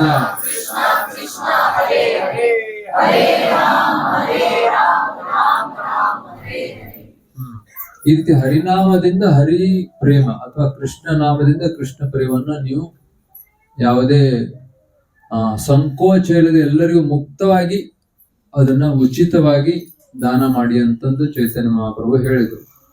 ಅದನ್ನ ಒಪ್ಪಿಕೊಂಡ ಇವರಿಬ್ರು, ನಿತ್ಯಾನಂದ ಪ್ರಭು ಮತ್ತು ಹರಿದಾಸ್ ಠಾಕೂರ್ ಅವರಿಬ್ರು, ಅವ್ರೇನ್ ಮಾಡ್ತಾ ಇದ್ರು, ಮನೆ ಮನೆಗೆ ಹೋಗಿ ಪ್ರತಿಯೊಬ್ಬರನ್ನ ಮನೆಗೆ ಹೋಗಿ ಭೇಟಿಯಾಗಿ ಕೃಷ್ಣನ ಪ್ರೇಮವನ್ನು ತಗೊಳ್ಳಿ, ಕೃಷ್ಣ ನಾಮವನ್ನು ಹೇಳಿ ಅಂತ ಅವ್ರ ಕಡೆಯಿಂದ ಹೇಳಿಸ್ಕೊಳ್ತಾ ಇದ್ರು. ಹೇಳಿ ಹರೇ ಕೃಷ್ಣ ಕೃಷ್ಣ ಕೃಷ್ಣ ಹರೇ ಹರೇ ಹರೇ ರಾಮ ಈ ರೀತಿ ಪ್ರತಿಯೊಬ್ಬರಿಗೆ ಹರಿನಾಮ ಕೊಟ್ಟು ಕೃಷ್ಣ ಪ್ರೇಮವನ್ನು ಕೊಡ್ತಾ ಇದ್ರು. ಚೈತನ್ಯ ಮಹಾಪ್ರಭು ಆದೇಶವನ್ನ ಪಾಲನೆ ಮಾಡ್ತಾ ಇದ್ರು ನಿತ್ಯಾನಂದ. ಈ ರೀತಿ ಹೋಗ್ತಾ ಇರುವಾಗ ಒಂದ್ಸಾರಿ ಇಬ್ಬರನ್ನ ಭೇಟಿ ಆದ್ರು. ಅವರೆಲ್ಲ ನಿಮಗೆ ಗೊತ್ತಿದೆ. ಅವ್ರ ಹೆಸರೇನು? ಜಗಾಯ್ ಮಧಾಯ್. ಜಗಾಯ್ ಮಧಾಯ್ ಅಂತಂದ್ರೆ ಅದನ್ನ ಇವಾಗ ನಾ ಇಲ್ಲಿ ಕಂಪ್ಯಾರಿಸನ್ ಮಾಡ್ಲಿಕ್ಕೆ ಯಾರು ಇಲ್ವೇ ಇಲ್ಲ ಈಗಿನ ಕಾಲದಲ್ಲಿ. ಅವ್ರು ಏನ್ ಮಾಡ್ತಾ ಇದ್ರು ಅದನ್ನ ಕೇಳಿದ್ರೆ ನಿಮ್ಗೆ ಅರ್ಥ ಆಯ್ತು. ಪ್ರತಿನಿತ್ಯ ಅವರು 4 ನಿಯಮಗಳನ್ನ ಏನ್ ಮಾಡ್ತಾ ಇದ್ರು? ಪಾಲನೆ ಮಾಡ್ತಾ ಇದ್ರ? ಇಲ್ಲ, 4 ನಿಯಮಗಳನ್ನ ಮುರಿತಾ ಇದ್ರು. ಅರ್ಥಾತ್ ಅವರು ಎಲ್ಲಾ ರೀತಿ ಮಾಂಸ ಭಕ್ಷಣೆ ಮಾಡ್ತಾ ಇದ್ರು, ಎಲ್ಲಾ ರೀತಿಯ ಮದ್ಯಪಾನ ಮಾಡ್ತಾ ಇದ್ರು. ಆ ನಂತರ ಸ್ತ್ರೀಯರನ್ನ ಅವರು ಅತ್ಯಾಚಾರ ಮಾಡಿ ಅವ್ರನ್ನ ದುಃಖಕ್ಕೊಳಗಿಸ್ತಾ ಇದ್ರು ಮತ್ತು ಎಲ್ಲಾ ರೀತಿಯ ಪಾಪ ಕಾರ್ಯಗಳನ್ನ ಅವ್ರು ಮಾಡ್ತಾ ಇದ್ರು. ಅವ್ರ ಪಾಪ ಕಾರ್ಯಗಳು ಎಲ್ಲಿ ತನಕ ಹೋಗಿತ್ತು ಅಂತಂದ್ರೆ, ಯಮರಾಜನ ಸೆಕ್ರೆಟರಿ ಏನಿದಾನ, ಅವನ ಹೆಸರೇನು, ಚಿತ್ರಗುಪ್ತ ಮತ್ತು ಅವನ ಅಸಿಸ್ಟೆಂಟ್ ಏನಿದ್ರಲ್ಲ, ಅವರೆಲ್ಲರೂ ಲೆಕ್ಕ ಇಡ್ತಾರೆ. ಯಾರು ಏನ್ ಪಾಪ ಮಾಡ್ತಾರೆ ಅವ್ರದೆಲ್ಲ ಲೆಕ್ಕ ಇರುತ್ತೆ. ಯಾವ್ದು ಲೆಕ್ಕ ಇಲ್ಲದೆ ಇರೋದಿಲ್ಲ, ಎಲ್ಲದಕ್ಕೂ ಬ್ಯಾಲೆನ್ಸ್ ಶೀಟ್ ಇರುತ್ತೆ. CA ನಾವು ಒಳಗಡೆ ಹೋಗಿ ನೋಡಿದೆ, ಮಾತಾಜಿ ಅವರು ಅವ್ರ ಮಗಳು ಕೂಡ CA ಆಗಿದೆ. ಪ್ರಭುಜಿ CA ಅಲ್ಲ, ಅವ್ರ CA ಅವ್ರ ಪರಿವಾರ ಬ್ಯಾಲೆನ್ಸ್ ಶೀಟ್. ಅಂದ್ರೆ ಅದೇ ರೀತಿ ಎಲ್ಲಾನು ಲೆಕ್ಕ ಕರೆಕ್ಟ್ ಆಗಿ ಲೆಕ್ಕ ಇಡ್ತಾರೆ. ಯಾರು, ಚಿತ್ರಗುಪ್ತ. ಆ ಚಿತ್ರಗುಪ್ತ ಮತ್ತು ಅವನ ಅಸಿಸ್ಟೆಂಟ್ಸ್ ಏನಿದ್ರಲ್ಲ, ಅವರೆಲ್ಲ ನೈಟ್ ಡ್ಯೂಟಿ ಮಾಡ್ತಾ ಇದ್ರು. ಡೇ ಡ್ಯೂಟಿ ಮಾಡಿ ನೈಟ್ ಡ್ಯೂಟಿ ಮಾಡ್ತಾ ಇದ್ರು. Continuous 24 hours. ಇವೆಲ್ಲ ಫ್ಯಾಕ್ಟ್ರಿ ಒಳಗೆಲ್ಲ ಕೆಲಸ ಮಾಡಿದ್ರು, 24 hours ನಡೀತಾ ಇರುತ್ತಲ್ಲ. ಆ ರೀತಿ ಅವ್ರ ಲೆಕ್ಕ ಇಡ್ತಾ ಇದ್ದಾರಂತೆ. ಜಗಾಯ್ ಮದಾಯ್ ಮಾಡಿದಂತ ಪಾಪ ನೀವು ಅನ್ನೋದು ಪ್ರಭುಜಿ ಏನಿದೆ ಅತಿ ಈ ರೀತಿ ಎಲ್ಲ ಆಗುತ್ತಾ? ನೀವು ಒಂದ್ ಮಾತು ನಿಮಗೆ ಹೇಳ್ತೀನಿ, ನೀವು ಗಮನ ಇಟ್ಟು ಕೇಳಿ. ವೃಂದಾವನ್ ದಾಸ್ ಠಾಕೂರ್ ಹೇಳ್ತಾರೆ ಚೈತನ್ಯ ಭಾಗವತ ಗ್ರಂಥದಲ್ಲಿ, ಯಾರು ಈ ಮಾತನ್ನು ನಂಬೋದಿಲ್ಲ. ಯಾವ ಮಾತು? ಜಗಾಯ ಮಾದಾಯ ಮಾಡಿದಂತ ಪಾಪಗಳನ್ನ ಲೆಕ್ಕ ಇಡ್ಲಿಕ್ಕೆ ಅವ್ರಿಗೆ ಸಾಧ್ಯನೇ ಆಗ್ತಾ ಇರ್ಲಿಲ್ಲ. ಆನಂತರ ಅವ್ರ ಪಾಪಕ್ಕೆ ಮಿತಿನೇ ಇಲ್ಲ, ಅಷ್ಟು ಅವ್ರ ಪಾಪ ಮಾಡಿದ್ರು ಅನ್ನೋ ಮಾತನ್ನ ನಾವು ನಂಬದೇ ಹೋದ್ರೆ ನಮಗ್ ನರಕ ಗ್ಯಾರಂಟಿ. ಆದ್ರಿಂದ ಒಳ್ಳೇದ್ ನಂಬೋದು ಒಳ್ಳೇದು. ಹೌದಲ್ಲ? ನಂಬೋದ್ರೊಳಗೆ ನಮಗೇನಾಗುತ್ತೆ? ನಾವು ನರಕಕ್ಕೆ ಹೋಗಕ್ಕೆ ಇಷ್ಟ ಇಲ್ಲ ತಾನೆ, ಆದ್ರಿಂದ ನಂಬಿಡಿ, ಆಯ್ತು. ಅವ್ರ ಪಾಪ ಮಾಡಿದ್ರೆ ಅವ್ರು ನಂಬಲಿಲ್ಲ ಅಂದ್ರೆ ನಾವು ನರಕಕ್ಕೆ ಹೋಗ್ತೀವಿ. ಯಾಕಂದ್ರೆ ಅಷ್ಟು ಗ್ಯಾರಂಟಿ ಕೊಟ್ಟು ಹೇಳ್ತಾ ಇದ್ರೆ, ಅಷ್ಟು ಪಾಪಿಗಳಿದ್ರು ಅವ್ರು. ಆ ಪಾಪದ ಕೊಡ ತುಂಬಿ ತುಳುಕ್ತಾ ಇತ್ತು. ಅಂತ ಪಾಪಿಗಳನ್ನ ಒಂದ್ ದಿವ್ಸ ನಿತ್ಯಾನಂದ ಮತ್ತು ಹರಿದಾಸ ನೋಡಿದ್ರು. ಆಮೇಲೆ ನಿತ್ಯಾನಂದ ಪ್ರಭು ಹೋಗಿ ಅವ್ರಿಗೆ ಹೇಳಕ್ಕೆ ಟ್ರೈ ಮಾಡಿದ್ರು. ಹರಿ ಕೃಷ್ಣ ಮಂತ್ರ ಹೇಳಿ, ಭಗವಂತ ನಾಮಸ್ಮರಣೆ ಮಾಡಿ, ಕೃಷ್ಣ ಪರಿವನ್ನ ಕೊಡ್ಲಿಕ್ಕೆ ಚೈತನ್ಯ ಮಹಾಪ್ರಭು ಬಂದಿದ್ದಾರೆ, ಕೃಷ್ಣ ಪರಿವನ್ನ ಸ್ವೀಕಾರ ಮಾಡಿ ಅಂತಂದು ಹೇಳಿಕ್ಕೆ ಹೋದ್ರು. ಆದ್ರೆ ವಿನಾಶಕಾಲೇ ವಿಪರೀತ ಬುದ್ಧಿ, ಅವರಿಗೆ ವಿನಾಶ ಕಾಲ ಬಂದಿತ್ತು. ಅದರಿಂದ ಇಂಥ ಒಳ್ಳೆ ಮಾತು ಅವ್ರಿಗೆ ಹಿಡಿಸೋದಿಲ್ಲ. ಅದರಿಂದ ಕೆಲವರು ನೀವು ಹೇಳಿ ಬನ್ನಿ ದೇವಸ್ಥಾನಕ್ಕೆ ಬನ್ನಿ, ಅಟ್ಲೀಸ್ಟ್ ಇವಾಗ ಜನ ಆಯ್ತು ಬರ್ತೀವಿ ಅಂತ ಹೇಳ್ತಾರ. ಅಟ್ಲೀಸ್ಟ್ ಇವರು ಆ ರೀತಿ ಇರ್ಲಿಲ್ಲ. ಇವ್ರು ಏನ್ ಮಾಡ್ತಾ ಇದ್ರು, ಅವ್ರಿಗೆ ಅತಿ ಕೋಪ ಬಂತು. ಇನ್ನೇನು ಹೊಡಿಲಿಕ್ಕೆ ಹೋದ್ರು. ಅಷ್ಟರಲ್ಲಿ ನಿತ್ಯಾನಂದ ಪ್ರಭು ಓಡಿ ಅಲ್ಲಿಂದ ತಪ್ಪಿಸ್ಕೊಂಡು ಓಡಿ ಹೋದ್ರು. ನೋಡಿ, ನಿತ್ಯಾನಂದ ಪ್ರಭು ಯಾರು? ಬಲರಾಮ. ಬಲರಾಮನ ಅವತಾರದಲ್ಲಿ ಕೃಷ್ಣ ಲೀಲೆಯಲ್ಲಿ ಅವ್ರು ಎಂತ ಎಲ್ಲಾ ಲೀಲೆಗಳನ್ನು ಮಾಡಿದ್ದಾರೆ ನಾವೆಲ್ಲ ಕೇಳಿದೀವಿ. ಅಂತ ಬಲರಾಮ ಇಲ್ಲಿ ಕೃಷ್ಣನ್ ಮೇಲೇನೂ ಕೋಪಗೊಳ್ತಾ ಇದ್ವು ಒಂದೊಂದ್ಸಾರಿ. ಬಲರಾಮನಿಗೆ ಏನ್ ಇಚ್ಛೆ ಇತ್ತು, ಸುಭದ್ರಾ ದೇವಿಗೆ ಯಾರಿಗೆ ಕೊಟ್ಟು ಮದುವೆ ಮಾಡ್ಬೇಕಾಗಿತ್ತು? ದುರ್ಯೋಧನ ಕೊಟ್ಟು ಮದುವೆ ಮಾಡೋದು ಅವನು ಇಷ್ಟಪಟ್ಟು. ಬಲರಾಮನಿಗೆ ನೋಡಿ, ಬಲರಾಮ ದುರ್ಯೋಧನನ ಶಿಷ್ಯನನ್ನೇ ಗದಾ ಯುದ್ಧ ಕಲಿಸಿದ. ಅವಳಿಗೆ ತನ್ನ ತಂಗಿ ಕೊಟ್ಟು ಮದುವೆ ಮಾಡ್ಕೊಂತ ಅವನ ವಿಚಾರ. ಆದ್ರೆ ಕೃಷ್ಣನ ವಿಚಾರ ಏನಿತ್ತು? ಅರ್ಜುನ. ಆ ಸಂದರ್ಭದಲ್ಲಿ ಇಬ್ಬರಿಗೂ ಭಿನ್ನಾಭಿಪ್ರಾಯ. ಕೃಷ್ಣ ಏನೇನೋ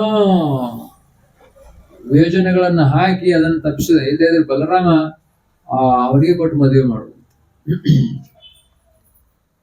ಅಂತ ಬಲರಾಮ ಇವಾಗ ನೋಡಿ ಇಲ್ಲಿ ಈ ಜಗಾಯಿ ಮದೆಯನ್ನ ಅವ್ರನ್ನ ನೋಡಿ ಓಡಿ ಹೋಗ್ತಾನೆ. ಯಾಕಂದ್ರೆ ಅವ್ರ ಬೆನ್ನತ್ತು ಹೊಡಿಲಿಕ್ಕೆ ಹೋದ್ರು. ಅದನ್ನ ಆಮೇಲೆ ಪ್ರತಿ ದಿವ್ಸ ಚೈತನ್ಯ ಮಹಾಪ್ರಭು ಕೇಳ್ತಾ ಇದ್ರು, ನಿಮ್ ರಿಪೋರ್ಟ್ ಕೊಡಿ ಅಂತ. ನೀವೆಲ್ಲ ಏನೇ ಕೆಲಸ ಮಾಡಿದ್ರೆ ರಿಪೋರ್ಟ್ ಕೊಡ್ಬೇಕಾಗತ್ತಲ್ಲ, ಇವತ್ತು ಏನೆಲ್ಲ ಕೆಲಸ ಮಾಡಿದ್ರು ಅಂತ. ಅದೇ ರೀತಿ ಚೈತನ್ಯ ಮಹಾಪ್ರಭುಗೆ ಇವರು ಪ್ರತಿನಿತ್ಯ ಸಾಯಂಕಾಲ ನಿತ್ಯಾನಂದ ಮತ್ತು ಹರಿದಾಸ್ ಏನ್ ಮಾಡ್ತಾ ಇದ್ರು, ಎಲ್ಲಿ ಎಷ್ಟು ಪುಸ್ತಕ ವಿತರಣೆ ಆಯ್ತು, ನೀವೆಲ್ಲ ಬುಕ್ ಡಿಸ್ಟ್ರಿಬ್ಯೂಷನ್ ಮಾಡಿದಾರಲ್ಲ, ದೇಶಪಾಂಡೆ ನಗರದಲ್ಲಿ ಇಷ್ಟ ಆಯ್ತು, ಬಸ್ ಸ್ಟ್ಯಾಂಡ್ ಹತ್ರ ಅಷ್ಟ ಆಯ್ತು, ರೈಲ್ವೆ ಸ್ಟೇಷನ್ ಅಲ್ಲಿ ಇಷ್ಟು ಪುಸ್ತಕ ಹೋಯ್ತು, ಹರಿನಾಮ ಸಂಕೀರ್ತನಕ್ಕೆಲ್ಲ ನೀವೆಲ್ಲ ಹೋಗಿದ್ರಿ. ಇವತ್ತೆಲ್ಲಿ ಹೋಗಿದ್ರಿ? ಯಾವ ಏರಿಯಾದಲ್ಲಿ? ಇದೇ ತರ ರಿಪೋರ್ಟ್ ಅವ್ರಿಗೆ ಕೊಡ್ತಾ ಇದ್ರು. ಯಾರು? ನಿತ್ಯಾನಂದ ಮತ್ತು ಹರಿದಾಸ್. ಇಲ್ಲಿ ಈ ಕಡೆಗೆ ನಾವೆಲ್ಲ ಹೋಗಿದ್ವಿ, ಈ ಏರಿಯಾದಲ್ಲಿ ಹೋಗಿದ್ವಿ, ಅವ್ರಿಗೆ ನಾವು ಕೃಷ್ಣ ಪ್ರೇಮ ಕೊಟ್ವಿ, ಇವರಿಗೆ ಹರೇ ಕೃಷ್ಣ ಮಂತ್ರ ಕೊಟ್ವಿ. ಈ ರೀತಿ ಎಲ್ಲ ಅವರ ರಿಪೋರ್ಟ್ ಕೊಡ್ತಾರೆ.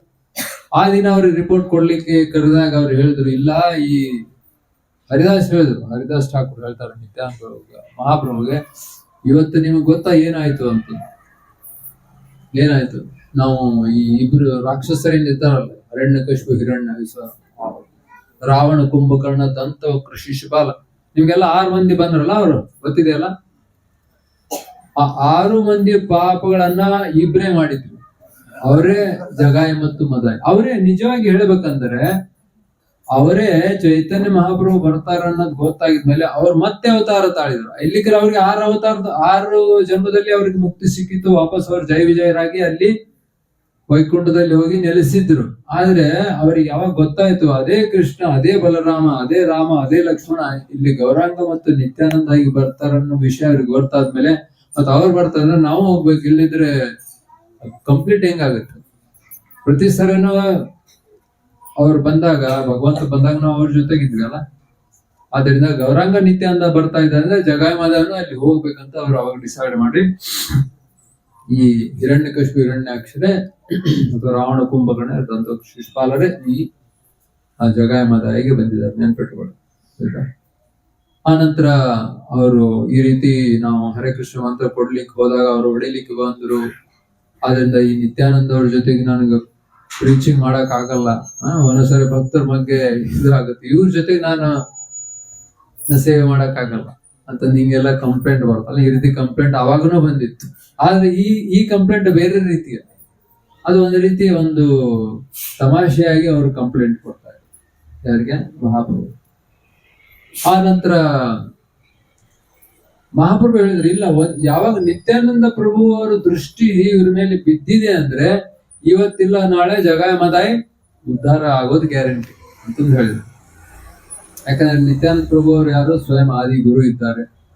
ಅವರ ದೃಷ್ಟಿ ಒಂದ್ ವೇಳೆ ಆದ್ಮೇಲೆ ಅದ್ರ ಬಿತ್ತು ಅಂತಂದ್ರೆ ಅವ್ರು ನಿಶ್ಚಿತವಾಗಿ ಅವ್ರು ಉದ್ಧಾರ ಆಗುತ್ತೆ. ಆ ನಂತರ ಮತ್ತೆ ಮರುದಿನ ಕೆಲವು ದಿವಸಗಳ ನಂತರ ಮತ್ತೆ ನಿತ್ಯಾನಂದರು ನೋಡಿ, ಅವ್ರಿಗೆ ಗೊತ್ತಿದೆ ಈ ಏರಿಯಾದಲ್ಲಿ ಹೋಗ್ಬಾರ್ದು, ಅಲ್ಲಿ ಹೋದ್ರೆ ನಮ್ಗೆ ಒಳ್ಳೆ ಅವರು ವರ್ತನೆ ಮಾಡೋದಿಲ್ಲ ಅಂತ. ಆದ್ರೂ ಕೂಡ ಅವ್ರು ಏನ್ ಮಾಡಿದ್ರು, ಮತ್ತೆ ಅಲ್ಲಿ ಹೋಗಿ ಅದೇ ಜಗಾಯ ಮಾದಾಯಿಗೆ ಮತ್ತೆ ಹೇಳ್ತಾ ಇದಾರೆ, ಹರೇ ಕೃಷ್ಣ ಮಂತ್ರ ಹೇಳಿ, ಹರೇ ಕೃಷ್ಣ ಕೃಷ್ಣ ಕೃಷ್ಣ ಹರೇ ಹರೇ.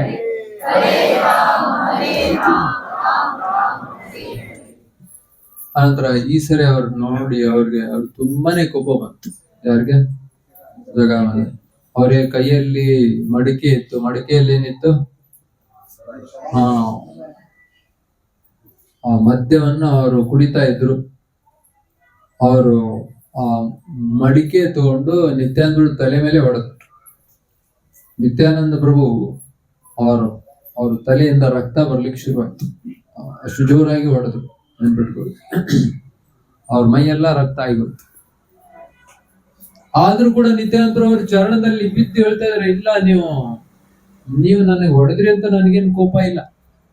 ನೋಡಿ, ಈ ರೀತಿ ಯಾರಾದ್ರೂ ಮೈ ಮೇಲೆ ಬಿದ್ದು, ಅದಂತಾರಲ್ಲ ಕನ್ನಡದಲ್ಲಿ ಏನದು, ಕರೆದು ಅಳಿಯಾಗೆ ಅಂತ ಹೇಳ್ತಿರಲ್ಲ, ಹಂಗಾಗಿದೆ ಇಲ್ಲಿ ಪರಿಸ್ಥಿತಿ. ಇವರು ಅವ್ರ ಕಾಲ ಹತ್ರ ಬಿದ್ದು ಹೇಳ್ತಾ ಇದಾರೆ, ಹರೇ ಕೃಷ್ಣ ಮಂತ್ರ ತಗೊಳ್ಳಿ ಅಂದ್ರೆ. ಆದ್ರೆ ಅವ್ರಿಗೆ ಅದೇನು ಹಿಡಿಸ್ಬೇಕು. ಅವ್ರೇನ್ ಮಾಡ್ತಾ ಇದಾರ, ಮಟ್ಕೆ ತಗೊಂಡು ಬಿಡ್ತಾರೆ. ಆದ್ರೆ ಇವ್ರು ಬಿಡ್ಲಿಕ್ಕೆ ತಯಾರಿಲ್ಲ. ಅವ್ರ ಕಾಲ ಬಿದ್ದು ಮತ್ತೆ ಮತ್ತೆ ಅವರಿಗೆ ರಿಕ್ವೆಸ್ಟ್ ಮಾಡ್ತಾರೆ, ವಿನಂತಿ ಮಾಡ್ತಾರೆ, ಇಲ್ಲ ಇಲ್ಲ, ನೀವು ಈ ರೀತಿ ನನಗೆ ನೀವು ಅಪಮಾನ ಮಾಡಿದ್ರಿ ಅಂತ ಹೇಳಿ ನನ್ಗೆ ಯಾವ್ದು ದುಃಖ ಇಲ್ಲ. ಆದ್ರೆ ನಿಮ್ಮ ಜೀವನ ಹಾಳಾಗ್ತಾ ಇದೆ. ನೀವು ನಾಳೆ ನರಕಕ್ಕೆ ಹೋಗ್ತಾರೆ. ನಿಮ್ಮ ನರಕಕ್ಕೆ ಹೋಗೋದನ್ನ ನಾನು ತಪ್ಪಿಸ್ಲಿಕ್ಕೆ ಬಂದಿದ್ದೀನಿ. ದಯಮಾಡಿ ಹರೇ ಕೃಷ್ಣ ಮಂತ್ರ ಹೇಳಿ. ಈ ಕೃಷ್ಣ ಮಂತ್ರವನ್ನು ಸ್ವೀಕಾರ ಮಾಡಿ, ಕೃಷ್ಣ ಪ್ರೇಮವನ್ನು ಸ್ವೀಕಾರ ಮಾಡಿದ ಪದೇ ಪದೇ ಪದೇ ಅವರು ಕಾಲಿಗೆ ಬಿಟ್ಟು ಹೇಳ್ತಾರೆ. ಆನಂತರ 2ನೇ ಸಾರಿ ಮತ್ತೆ ಜಗಾಯಿ ಅವನ ಕೈಯಲ್ಲಿ ಇತ್ತಲ್ಲ, ಅದನ್ನ ತಗೊಂಡು ಹೊಡಿಲಿಕ್ಕೆ ಹೋದಾಗ ಮದಾಯಿ ಏನ್ ಮಾಡಿದ, ಈ ಯಾಕೆ ಅವನಿಗೆ ಸುಮ್ಮನೆ ತ್ರಾಸ ಕೊಡ್ತೀಯ, ಬಿಟ್ಬಿಡು, ಅವನಿಗೆ ಹೋಗ್ಬಿಡ ಅಂತ ಮದಾಯಿ 2ನೇ ಸಾರಿ ಹೊಡೆಯೋದನ್ನ ತಪ್ಪಿಸಿದ. ಜಗಾಯಿ ಇನ್ನೊಂದ್ ಸಾರಿ ಹೊಡಿಲಿಕ್ಕೆ ಹೋಗಿದ್ದ. ಆಮೇಲೆ ಈ ಜಗಾಯ ಮಾದಾಯಿ ಯಾರು ನಿಮ್ಗೆ ಗೊತ್ತಿರ್ಬೇಕು. ಮೊದಲು ಅವ್ರ ಜಗಾಯ ಮಾದಾಯಿ ಆನಂತರ ಆದ್ರು. ಮೊದಲು ಅವರು ಜಗದಾನಂದ ಮತ್ತು ಮಾಧವಾನಂದ ಅವ್ರ ಹೆಸರು. ಬ್ರಾಹ್ಮಣ ಕುಲದಲ್ಲಿ ಅವ್ರ ಜನ್ಮ ಸಿಕ್ಕಿತ್ತು. ಅದರ ಸಂಘ ದೋಷದಿಂದ, ಅವ್ರ ಸಭಾಸದಿಂದ ಅವ್ರ ಪೂರ್ಣ ಅವರ ಚರಿತ್ರೆ ಹಾಳಾಗಿತ್ತು. ಆದ್ರಿಂದ association is very important. A for association, ಅಂದ್ರೆ ABCD ಗೊತ್ತಲ್ಲ ನಿಮಗೆ, ISKCON ABCD. A for, B for, C for, D for, ಬರ್ತಾ ಇದೆ ಇವಾಗ ಡಯಟ್ ಪ್ರಸಾದ್. ಓಕೆ, ಅದ್ರ ಅಸೋಸಿಯೇಷನ್ ವೆರಿ ವೆರಿ ಇಂಪಾರ್ಟೆಂಟ್. ಅಂದ್ರೆ ಭಕ್ತರ ಸಂಘ, ನಾವು ಯಾವ ರೀತಿ ಸಂಘ ಮಾಡ್ತೀವಿ ಅದೇ ಗುಣಗಳು ನಮ್ಮಲ್ಲಿ ಬರ್ತಾವ ತಾನೆ. ಅದರಿಂದ ಇವರು ಒಳ್ಳೆ ಬ್ರಾಹ್ಮಣ ಕುಲದ ಪರಿವಾರದಲ್ಲಿ ಜನ್ಮ ತಾಳಿದ್ರು ಕೂಡ ಅವರ ದುಷ್ಟರ ಸಹವಾಸದಿಂದ ಅವ್ರು ಏನ್ ಮಾಡಿದ್ರು, ಅವರು ಕೂಡ ದುಷ್ಟರು. ಆದ್ರಿಂದ ಅವರು ಎಲ್ಲಿ ಪರಿಸ್ಥಿತಿ ಬಂದ್ರು ಜಗಾಮದೆ ಆಗ್ಬಿಟ್ರು. ಅವರು ಚೈತನ್ಯ ಮಹಾಪ್ರಭು ನಿತ್ಯಾನಂದ ಅವ್ರಿಗೆ ವಿರೋಧ ಮಾಡುವಷ್ಟು ಅವರಲ್ಲಿ ಧೈರ್ಯ ಬಂದಿತ್ತು. ಆ ನಂತರ ನಿತ್ಯಾನಂದ ಪ್ರಭು ಈ ರೀತಿ 2ನೇ ಸಾರಿ ಹೊಡೆಯೋದನ್ನ ಮದಾಯಿ ತಪ್ಪಿಸಿದ. ಅದನ್ನ ಹರಿದಾಸ್ ನೋಡ್ತಾ ಇದ್ರು. ಆನಂತರ ತಕ್ಷಣವೇ ನಿತ್ಯಾನಂದ ಪ್ರಭು ಅವ್ರನ್ನ ಉಳಿಸ್ಲಿಕ್ಕಾಗಿ ಚೈತನ್ಯ ಮಹಾಪ್ರಭುವನ್ನ ಹುಡುಕಿಕೊಂಡು ಹರಿದಾಸ ಹೋದ್ರು. ಹೋಗಿ ತಕ್ಷಣ ಹೇಳಿದ, ಮಹಾಪ್ರಭು ನೀವು ಬರ್ಲೇಬೇಕು ಇವಾಗ, ಅರ್ಜೆಂಟ್ ಅಂಡ್ ಇಂಪಾರ್ಟೆಂಟ್. ನೀವು ಬರ್ಬೇಕು, ಅರ್ಜೆಂಟ್ ಇಂಪಾರ್ಟೆಂಟ್ ಅಂತ ಮೆಸೇಜ್ ಹಾಕ್ತೀವಲ್ಲ ನಾವು. ಕ್ರಿಟಿಕಲ್ ತುರ್ತು ಸೇವಾ. ನಿತ್ಯಾನಂದರು ಹೋಗಿ ಅದು ಹರಿದಾಸ್ ಹೋಗಿ ಕರೆದು, ಬನ್ನಿ ಬನ್ನಿ ಬನ್ನಿ ಬನ್ನಿ, ಇಲ್ಲಿ ನೋಡಿ ಏನಾಗಿದೆ, ಏನಾಯ್ತು. ಇಲ್ಲ, ನಿತ್ಯಾನಂದರು ಅವ್ರಿಗೆ ಆಕ್ರಮಣ ಮಾಡಿದ್ದಾರೆ, ಅವ್ರ ಜೊತೆಗೆ ಅನ್ಯಾಯ ಆಗ್ತಾ ಇದೆ, ಜಗಾಮದೆ ಅವ್ರನ್ನ ಹೊಡಿತಾ ಇದೆ. ತಕ್ಷಣವೇ ಅಲ್ಲಿ ಬಂದ್ರು ಚೈತನ್ಯ ಮಹಾಪ್ರಭು. ಬಂದೆ ನೋಡಿ, ಚಕ್ರ ಸುದರ್ಶನ್ ಚಕ್ರವನ್ನು ಅವರು ಆಹ್ವಾನ ಮಾಡಿದರು. ಸುದರ್ಶನ್ ಚಕ್ರ ಕೈಯಲ್ಲಿ ಸುದರ್ಶನ ಬಂದಿತ್ತು, ತಿರುಗ್ತಾ ಇತ್ತು. ಅವ್ರು ಇನ್ನೇನು ಆ ಸುದರ್ಶನ ಬಿಟ್ಟಿದ್ರೆ ಈ ಜಾಗ ಸತ್ತು ಹೋಗ್ಬೇಕು. ಆ ಸಂದರ್ಭದಲ್ಲಿ ನೋಡಿ ನಿತ್ಯಾನಂದ ಪ್ರಭು ಹೇಳ್ತಾ ಇದ್ದಾರೆ, ಇಲ್ಲ ನನಗೇನ್ ಚಿಂತೆ ಇಲ್ಲ, ನನಗೇನ್ ದುಃಖ ಆಗ್ತಾ ಇಲ್ಲ, ನನಗೇನ್ ನೋವಾಗಿಲ್ಲ. ನೀವು ಅವ್ರನ್ನ ಯಾಕೆ ಹೊಡಿಲಿಕ್ಕೆ ಹೋಗ್ತಾ ಇದ್ದೀರಿ? ನೀವು ಹೊಡಿಲಿಕ್ಕೆ ಬಂದಿಲ್ಲ, ಉಳಿಸೋದಕ್ಕೆ ಬಂದಿದ್ದೀರಿ. ಹೊಡೆಯೋದು, ಕಡಿಯೋದು, ಬಡಿಯೋದು ಎಲ್ಲ ಆಯ್ತು. ಕೃಷ್ಣ ಅವತಾರದಲ್ಲಿ, ರಾಮ ಅವತಾರದಲ್ಲಿ, ನರಸಿಂಹ ವರ ಅವತಾರದಲ್ಲಿ ನೀವು ಏನೇನು ನಿಮ್ದೆಲ್ಲ ಮೈ ಎಲ್ಲ ಸಡಲ ಮಾಡ್ಕೊಂಡಿದ್ದೀರಿ. ಇವಾಗ ಏನಾದ್ರು ಕೆಲಸ ಮಾಡ್ಕೊಳ್ಳೋ ಅವಶ್ಯಕತೆ ಇಲ್ಲ. ಇವಾಗ ನೀವು ಕೃಪಾ ಮಾಡ್ಲಿಕ್ಕೆ ಬಂದಿದ್ದೀರಾ. ಅರ್ಥ ಮಾಡ್ಕೊಳ್ಳಿ, ನೀವು ಬಂದಿದ್ದೆ ಅದಕ್ಕೆ ಕಲಿಯುಗದ ಜನರನ್ನ ಉದ್ಧಾರ ಮಾಡ್ಲಿಕ್ಕಾಗಿ ನೀವು ಕಲಿಯುಗದಲ್ಲಿ ಚೈತನ್ಯ ಆಗಿ ಬಂದಿದ್ದೀರಿ. ಅದ್ ಮರ್ತ್ ಬಿಟ್ರ ನೀವು ಅಂತಂದು ಅವ್ರಿಗೆ ಕೇಳ್ತೀವಿ. ಯಾಕಂದ್ರೆ ನೀವು ಈ ಜಗಾಯಮಾದಾಗಿ ನೀವು ಹೊಡಿಲಿಕ್ಕೆ ಹೋದ್ರೆ ಉಳಿದವ್ರೇನು, ಅವರು ಜಗಾಮಾದಾರಿ ತರನೇ ಇದ್ದಾರೆ ಅಲ್ಲ. ದೊಡ್ಡ ಜಗಾಮದ, ಇವ್ರು ಸಣ್ಣ ಜಗಾಮದ, ಮಿನಿ ಜಗಾಯಮದ. ಹೌದಲ್ಲ, ಮಿನಿ ಜಗಾಯಮದಾವೆ. ನಾವೆಲ್ಲರೂ ಮಿನಿ ಜಗಾಯಮದ. ಈಗ ಅವ್ರನ್ನ ಹೊಡೆದ್ರೆ ಮತ್ತೆ ಇವ್ರನ್ನ ಹೊಡಿಬೇಕು. ಆದ್ರೆ ನೀವು ಸಂಹಾರ ಮಾಡ್ಲಿಕ್ಕೆ ಬಂದಿಲ್ಲ, ಉದ್ಧಾರ ಮಾಡಕ್ ಬಂದಿದ್ದೀರಿ ಅನ್ನೋದನ್ನ ಹೇಳಿದ ಮೇಲೆ ಚೈತನ್ಯ ಮಹಾಪ್ರಭು ತಮ್ಮ ಸುದರ್ಶನ್ ಚಕ್ರವನ್ನು ವಾಪಸ್ ತಗೊಂಡು ಆ ನಂತರ ಹೇಳಿದ್ರು, ನೋಡಿ ನಾನು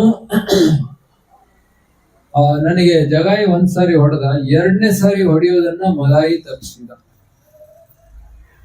ಅದರಿಂದ ಅವನನ್ನ ನೀವು ಇದಿಷ್ಟು ಹೇಳಿದ ಕೂಡಲೇ ಚೈತನ್ಯ ಮಹಾಪ್ರಭು ಅವ್ರಿಗೆ ತುಂಬಾ ಆನಂದ ಆಯ್ತು. 2ನೇ ಸಾರಿ ಹೊಡೆಯೋದನ್ನ ಇವನು ತಪ್ಪಿಸಿದ ಅಂತಂತ ಹೇಳಿ ಅವ್ರಿಗೆ ನೋಡಿ, ಅಂದ್ರೆ ನನ್ನ ನಿತ್ಯಾನಂದ ಪ್ರಭು ರಕ್ಷಣೆ ಕೊಟ್ಟಲ್ಲ, ಇವನು 2ನೇ ಸಾರಿ ಹೊಡೆಯೋದನ್ನ ತಪ್ಪಿಸಿದ ಅಂತ ಹೇಳಿ ಅವ್ರಿಗೆ ತಕ್ಷಣವೇ ಅವರು ಕೃಪಾ ಮಾಡಿಬಿಟ್ರು. ಅರ್ಥಾತ್ ತಮ್ಮ ಚರಣವನ್ನ ಅವನ ಎದೆ ಮೇಲಿಟ್ರು. ಅದನ್ನ ಆ ರೀತಿ ಭಗವಂತನ ಚರಣ ಸ್ಪರ್ಶದ ನಂತರ ತಕ್ಷಣವೇ ಅವನಲ್ಲಿ ಏನಾಯ್ತು, ಯಾವ ಕೃಷ್ಣದ ಬಗ್ಗೆ, ಕೃಷ್ಣ ಪ್ರೇಮದ ಬಗ್ಗೆ ನಾವೇನ್ ಚರ್ಚೆ ಮಾಡ್ತಾ ಇದ್ದ, ಆ ಕೃಷ್ಣ ಪ್ರೇಮ ತಕ್ಷಣ ಹೃದಯದಲ್ಲಿ ಉದಯ ಆಯ್ತು. ಕಣ್ಣಲ್ಲಿ ನೀರು ಬರ್ಲಿಕ್ಕೆ ಶುರುವಾಯ್ತು, ಗದ್ಗದ ಆಗ್ಲಿಕ್ಕೆ ಶುರುವಾಯ್ತು, ಆಮೇಲೆ ರೋಮಾಂಚನ ಆಯ್ತು, ಅಷ್ಟ ಸಾತ್ವಿಕ ವಿಕಾರಗಳು ಉಂಟಾಯ್ತು. ಅದೆಲ್ಲ ನಿಮಗೆ ಚೈತನ್ಯ ಚರಿತಾಮೃತದಲ್ಲಿ ಓದಿದ್ರೆ ಅರ್ಥ ಆಗುತ್ತೆ. ಅಂದ್ರೆ ಒಬ್ಬ ವ್ಯಕ್ತಿಯ ಹೃದಯ ಶುದ್ಧ ಆದ ನಂತರ ಅವನಿಗೆ ಈ ರೀತಿ ಲಕ್ಷಣಗಳು ಅವನಲ್ಲಿ ಕಂಡು ಬಂತು. ಆ ರೀತಿ ಎಲ್ಲ ಅವನಲ್ಲಿದ್ದಂತ ಪಾಪದ ರಾಶಿ ಎಲ್ಲ ಸುಟ್ಟು ಬೂದಿ ಆಯ್ತು. ಆ ನಂತರ ಅವನು ಶುದ್ಧ ಭಕ್ತನಾದ ಕೃಷ್ಣ. ಆನಂತರ ಅದನ್ನ ನೋಡಿ ಇನ್ನೊಬ್ಬ ಅವನು ಹೇಳಿದೆ, ಅವನಿಗೆ ನೀವು ಕೃಪಾ ಮಾಡಿದ್ರೆ ನಾನೇನ್ ನನ್ಗೂ ಅದೇ ಕೃಪಾ ಕೊಡಿ. ಇಲ್ಲ ನೀವು ಅವ್ರನ್ನ 2ನೇ ಸಾರಿ ಹೊಡಿಲಿಕ್ಕೆ ಹೋಗಿದ್ದೀರಿ, ನೀವು ಕೃಪಾ ಕೊಡೋಕ್ಕಾಗ ಅಂತಂದ್ರೆ ಆ ನಿತ್ಯಾನಂದರು ಮತ್ತೆ ಹೇಳ್ತಾರೆ, ಇಲ್ಲ ಅವ್ರಿಗೂ ನೀವು ಕೃಪಾ ಮಾಡ್ತೀರಿ ಅಂತ. ಅವಾಗ ಈ ರೀತಿ ಪದೇ ಪ್ರಾರ್ಥನೆ ಮಾಡಿದ್ರು ನಿತ್ಯಾನಂದರು. ಆ ನಂತರ ಚೈತನ್ಯ ಮಹಾಪ್ರಭು ಇಬ್ಬರನ್ನು ಉದ್ಧಾರ ಮಾಡಿದ್ರು.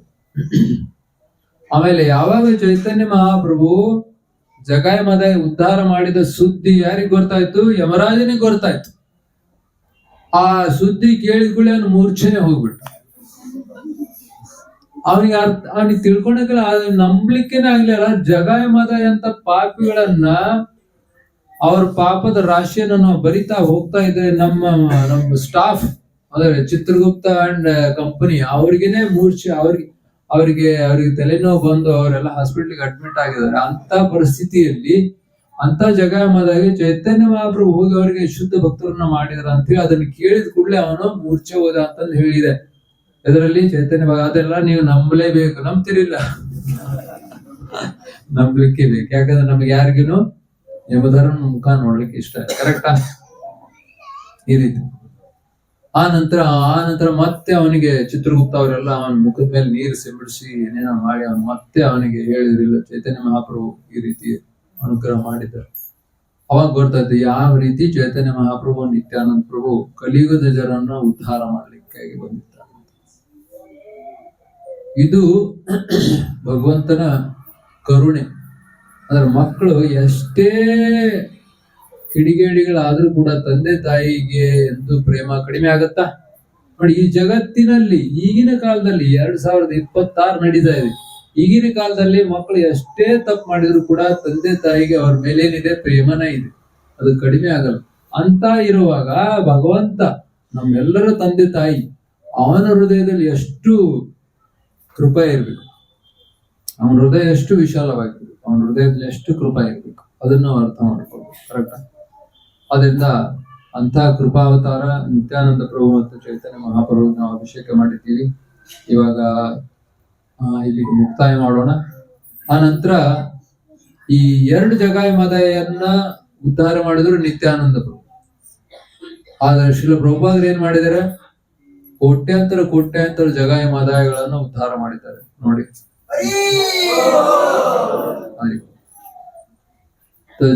ಗೌರ್ನಿತಾಯಿ 2 ಜಗಾಯ ಮದಾಯನ್ನ ಉದ್ಧಾರ ಮಾಡಿದ್ರು, ಅದು ಯಾವುದೋ ಒಂದು ಮೂಲೆಯಲ್ಲಿ. ಆದ್ರೆ ಚೈತನ್ಯ ಮಹಾಪ್ರಭುಗಳ ಕೃಪೆಯಿಂದ ಭಕ್ತಿವೇದಾಂತ ಸ್ವಾಮಿಯವರು ಏನ್ ಮಾಡಿದ್ರು? ಇಡೀ ಜಗತ್ತಿನಲ್ಲಿ ಅವರೇನು ಬೇರೆ ಕಡೆಗೆ ಹೋಗ್ಲಿಲ್ಲ, ಅವ್ರು ಭಾರತದಲ್ಲಿ ಮಾತ್ರ ಪ್ರಚಾರ ಮಾಡಿದ್ರು. ಯಾಕಂದ್ರೆ ಜಗತ್ತಿನಲ್ಲೆಲ್ಲ ಪ್ರಚಾರ ಮಾಡೋದನ್ನ ಕೆಲಸವನ್ನು ಯಾರಿಗೆ ಕೊಟ್ಟು ಹೋದ್ರು? ಅವರು ಪ್ರಭುಪಾದರಿಗೆ ಕೊಟ್ಟರು. ಆ ಶ್ರೇಯಸ್ಸನ್ನ ಅವ್ರಿಗೆ ಕೊಟ್ಟಿದ್ದಾರೆ.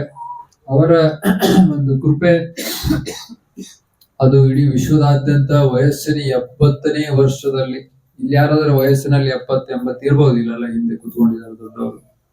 ಆ ವಯಸ್ಸಿನಲ್ಲಿ ನೋಡಿ, ನೆನ್ಪಿಟ್ಕೊಳ್ಳಿ, 2 ಸರಿ ಅವ್ರಿಗೆ ಹೃದಯಾಘಾತ ಆಯ್ತು ಹೋಗ್ತಾ. ಆದ್ರೂ ಕೂಡ ಅವರು ಅದನ್ನ ಪರಿಗಣಿಸ್ದೇನೆ ಮುಂದೆ ಹೋಗಿ ಅಲ್ಲಿ ಬಾಸ್ಟನ್ ಶಹರದಲ್ಲಿ ಇಳಿದ್ರೆ ಎಡಕ್ಕೆ ಹೋಗ್ಬೇಕೋ ಬಲಕ್ಕೆ ಹೋಗ್ಬೇಕೋ ಗೊತ್ತಿರ್ಲಿಲ್ಲ. ಇವಾಗ ನೋಡಿ, ನಾನು ಧಾರವಾಡದಿಂದ ಇಲ್ಲಿ ಬಂದೆ. ಬರ್ಲಿಕ್ಕೆ ಪ್ರಭುಜಿ ಸತ್ಯಮೂರ್ತಿ ಪ್ರಭು ಆಗ್ಲೇ ನಾನು ಬರೋದನ್ನ ಇಲ್ಲಿಗೆ ಅವರ ಮತ್ತೆ ಅರೇಂಜ್ಮೆಂಟ್ ಮಾಡ್ಬಿಟ್ಟಿದ್ರು. ಪ್ರಭುಜಿ ಬರ್ತಾರೆ, ಅವ್ರು ನಿಮ್ಮನ್ನ ಕರ್ಕೊಂಡು ಬರ್ತಾರ ಅಂತ. ಆಮೇಲೆ ಈ ರೀತಿ ಎಲ್ಲ ನಾವು ಪ್ರಚಾರ ಮಾಡ್ತೀವಿ. ಆದ್ರೆ ನಮ್ಗೆಲ್ಲಾನು ಮತ್ತೆ ಇಸ್ಕಾನ್ ಇದೆ ಅಂತ ಹೇಳಿ ನಾವು ಪ್ರಚಾರ ಮಾಡ್ತೀವಿ. ಅಲ್ಲಿ ಇಸ್ಕಾನ್ ಕಟ್ಟದವರೇ ಶ್ರೀಲ ಪ್ರಭುಪಾದರು. ಅವರು ಹೆಂಗೆ ಪ್ರಚಾರ ಮಾಡಿರ್ಬೇಕು ನೆನ್ಪಿಟ್ಕೊಳ್ಳಿ. ಯಾರ ಮನೆಯಲ್ಲಿ ಹೋಗಿದ್ರಲ್ಲ, ಗೋಪಾಲ್ ಅಗರ್ವಾಲ್ ಅವ್ರ ಮನೆಯಲ್ಲಿ ಹೋಗಿದ್ರೆ ಅಲ್ಲಿ ಅಮೆರಿಕದಲ್ಲೆಲ್ಲ ಅವರು ಮಾಂಸ ಭಕ್ಷಣೆ ಮಾಡ್ತಾರೆ. ಆದ್ರೂ ಪ್ರಭುಪಾದರು ಗೊತ್ತಿತ್ತು, ಆದ್ರೂ ಅವ್ರ ಮನೆಯಲ್ಲಿ ಇದ್ರು. ಮೇಲ್ಗಡೆಗೆ ಫ್ರಿಡ್ಜ್ ಅಲ್ಲಿ ಮಾಂಸ ಇದ್ರೆ ಕೆಳಗಡೆಗೆ ಇವ್ರದ್ದು ಬಟಾಟೆ ಅಥವಾ ಆಲೂಗಡ್ಡೆ ಇರ್ತಾ ಇತ್ತು. ನೆನ್ಪಿಟ್ಬೋದು. ಅಂತ ಅಷ್ಟೊಂದು ಸಹಿಷ್ಣುತೆ. ಅಂದ್ರೆ ಇಷ್ಟೆಲ್ಲ ನಾವೇ ಹಂಗಾದ್ರೆ ಹಂಗ್ ಮಾಡ್ಲಿಕ್ಕೆ ಸಾಧ್ಯನಾ? ನಮಗೆ ಯಾರಾದ್ರೂ ಹಿಂಗಂತ ನಾವ್ ಅವ್ರ ಮುಖ ನೋಡಿಲ್ಲ, ಅವ್ರ ಬಿಟ್ಟು ಆ ಮನೆ ಕಟ್ಟುವಾಗ ಬಂದಿದ್ದ. ಅವ್ರ ಪ್ರಭುಪಾದರು ಅಲ್ಲಿ ಹೋಗಿ ಅವ್ರ ಮನೆಯಲ್ಲಿ ಇದ್ದಾರೆ. ಈ ರೀತಿ ಎಲ್ಲ ಪರಿಸ್ಥಿತಿಯಲ್ಲಿ ಅವರಿಗೆ ಕಷ್ಟಗಳನ್ನು ಎದುರಿಸಿ ಇಸ್ಕಾನ್ ಸ್ಥಾಪನೆ ಮಾಡಿದ್ದಾರೆ, ನಿಮ್ಮನ್ನ ಉದ್ಧಾರ ಮಾಡ್ಲಿಕ್ಕೆ. ನೋಡಿ, ನಿತ್ಯಾನಂದ ಪ್ರಭು ಅವ್ರಿಗೆ ಕೃಪಾ ಎಷ್ಟಿದೆ, ಪ್ರಭುಪಾದರ ಕೃಪಾ ಎಷ್ಟಿದೆ ನೀವೇ ಅರ್ಥ ಮಾಡ್ತೀವಿ. ಅಂದ್ರೆ ಎಲ್ಲಾ ಗುರುಗಳೇನಿದಾರಲ್ಲ ಅವರು ನಿತ್ಯಾನಂದನ ಅಂಶ.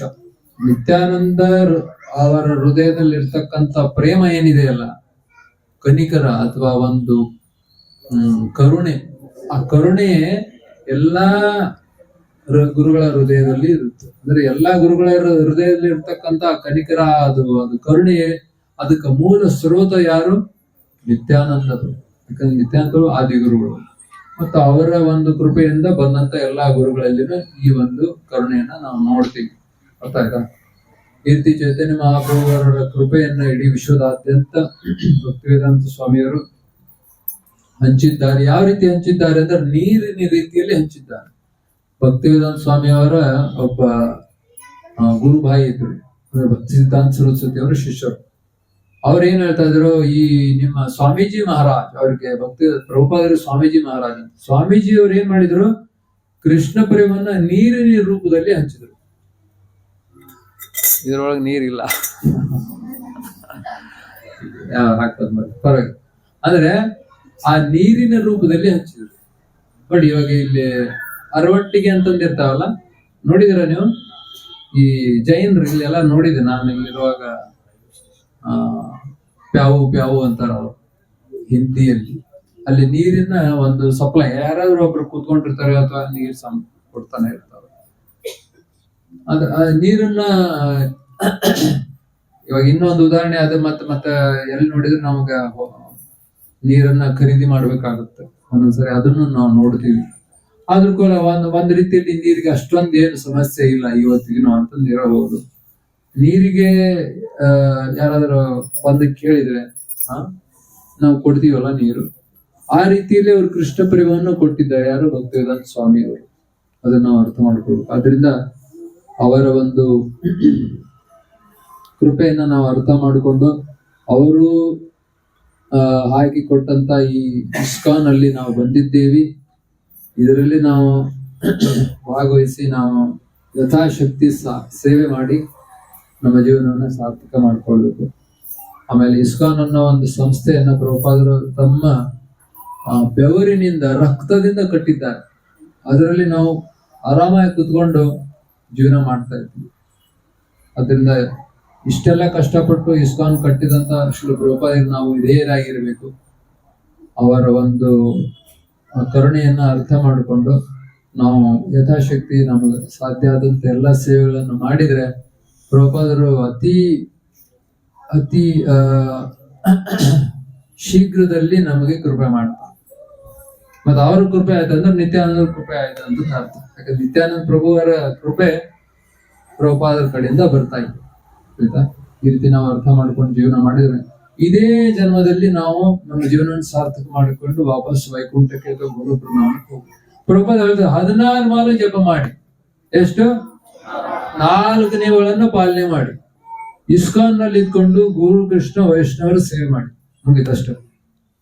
ಇದೇ ಜನ್ಮದಲ್ಲಿ ಗ್ಯಾರಂಟಿ ನಾವು ವೈಕುಂಠಕ್ಕೆ ಹೋಗ್ತೀವಿ ಅನ್ನೋ ಒಂದು ಸರಳ, ಅತ್ಯಂತ ಸುಲಭವಾಗಿ ಅವರು ನಾವು ಕನ್ಫರ್ಮ್ ಟಿಕೆಟ್ ಕೊಡ್ತಾ ಇದ್ದಾರೆ. ವೇಟಿಂಗ್ ಅಲ್ಲ, ಕೃಷ್ಣ ವೇಟಿಂಗ್ ನಲ್ಲಿ ಇಡ್ತಾನೆ. ಆದ್ರೆ ಪ್ರಭುಪಾದರು ಕನ್ಫರ್ಮ್ ಟಿಕೆಟ್. ನಿಮಗೆಲ್ಲ ಕನ್ಫರ್ಮ್ ಟಿಕೆಟ್ ಬೇಕಾ? ಹಂಗಿದ್ರೆ ಇಲ್ಲಿ ಬಂದಿದ್ದಾರೆ ನಿತ್ಯಾನಂದ ಮತ್ತು ಗೌರಾಂಗ, ಅವರ ಕೃಪೆಯನ್ನು ಪಡೆಯೋಣ. ಪ್ರಭುಪಾದ ಹೇಳಿದ ಈ ಅತ್ಯಂತ ಸರಳವಾದ ನಿಯಮಗಳನ್ನು ಪಾಲನೆ ಮಾಡಿಬಿಟ್ರೆ ಇದೇ ಜನ್ಮ ಕೊನೆ. ನಿಮಗೆ ಯಾರಿಗಾದ್ರೂ ವಾಪಸ್ ಬರಕ್ ಇಷ್ಟ ಇದೆಯಾ? ಹುಬ್ಳಿ ಧಾರವಾಡದಲ್ಲಿ ಅಥವಾ ಬೇರೆ ಬೆಂಗಳೂರಲ್ಲಿ ಜನ್ಮ ಸಿಕ್ಕರೆ ಬೇಡವಾ ನಿಮಗೆ? ಬೇಡವಾ? ನೋಡಿ, ವಿಚಾರ ಮಾಡಿ. ಹಂಗಿದ್ರೆ ನಾವೇನ್ ಮಾಡೋಣ, ಇನ್ನೊಂದ್ಸರಿ ಜೋರಾಗಿ ಹರೇ ಕೃಷ್ಣ ಮಂತ್ರ ಹೇಳಿ ಈ ಕಾರ್ಯಕ್ರಮವನ್ನು ಮುಕ್ತಾಯ ಮಾಡೋಣ. ಹರೇ ಕೃಷ್ಣ ಹರೇ ಕೃಷ್ಣ ಕೃಷ್ಣ ಕೃಷ್ಣ ಹರೇ ಹರೇ, ಹರೇ ರಾಮ ಹರೇ ರಾಮ, ರಾಮ ರಾಮ ಹರೇ ಹರೇ ಕೃಷ್ಣ. प्रभुपाद की जय। श्री साई गौरांग देव भगवान की जय। साई गौर प्रेमानंद।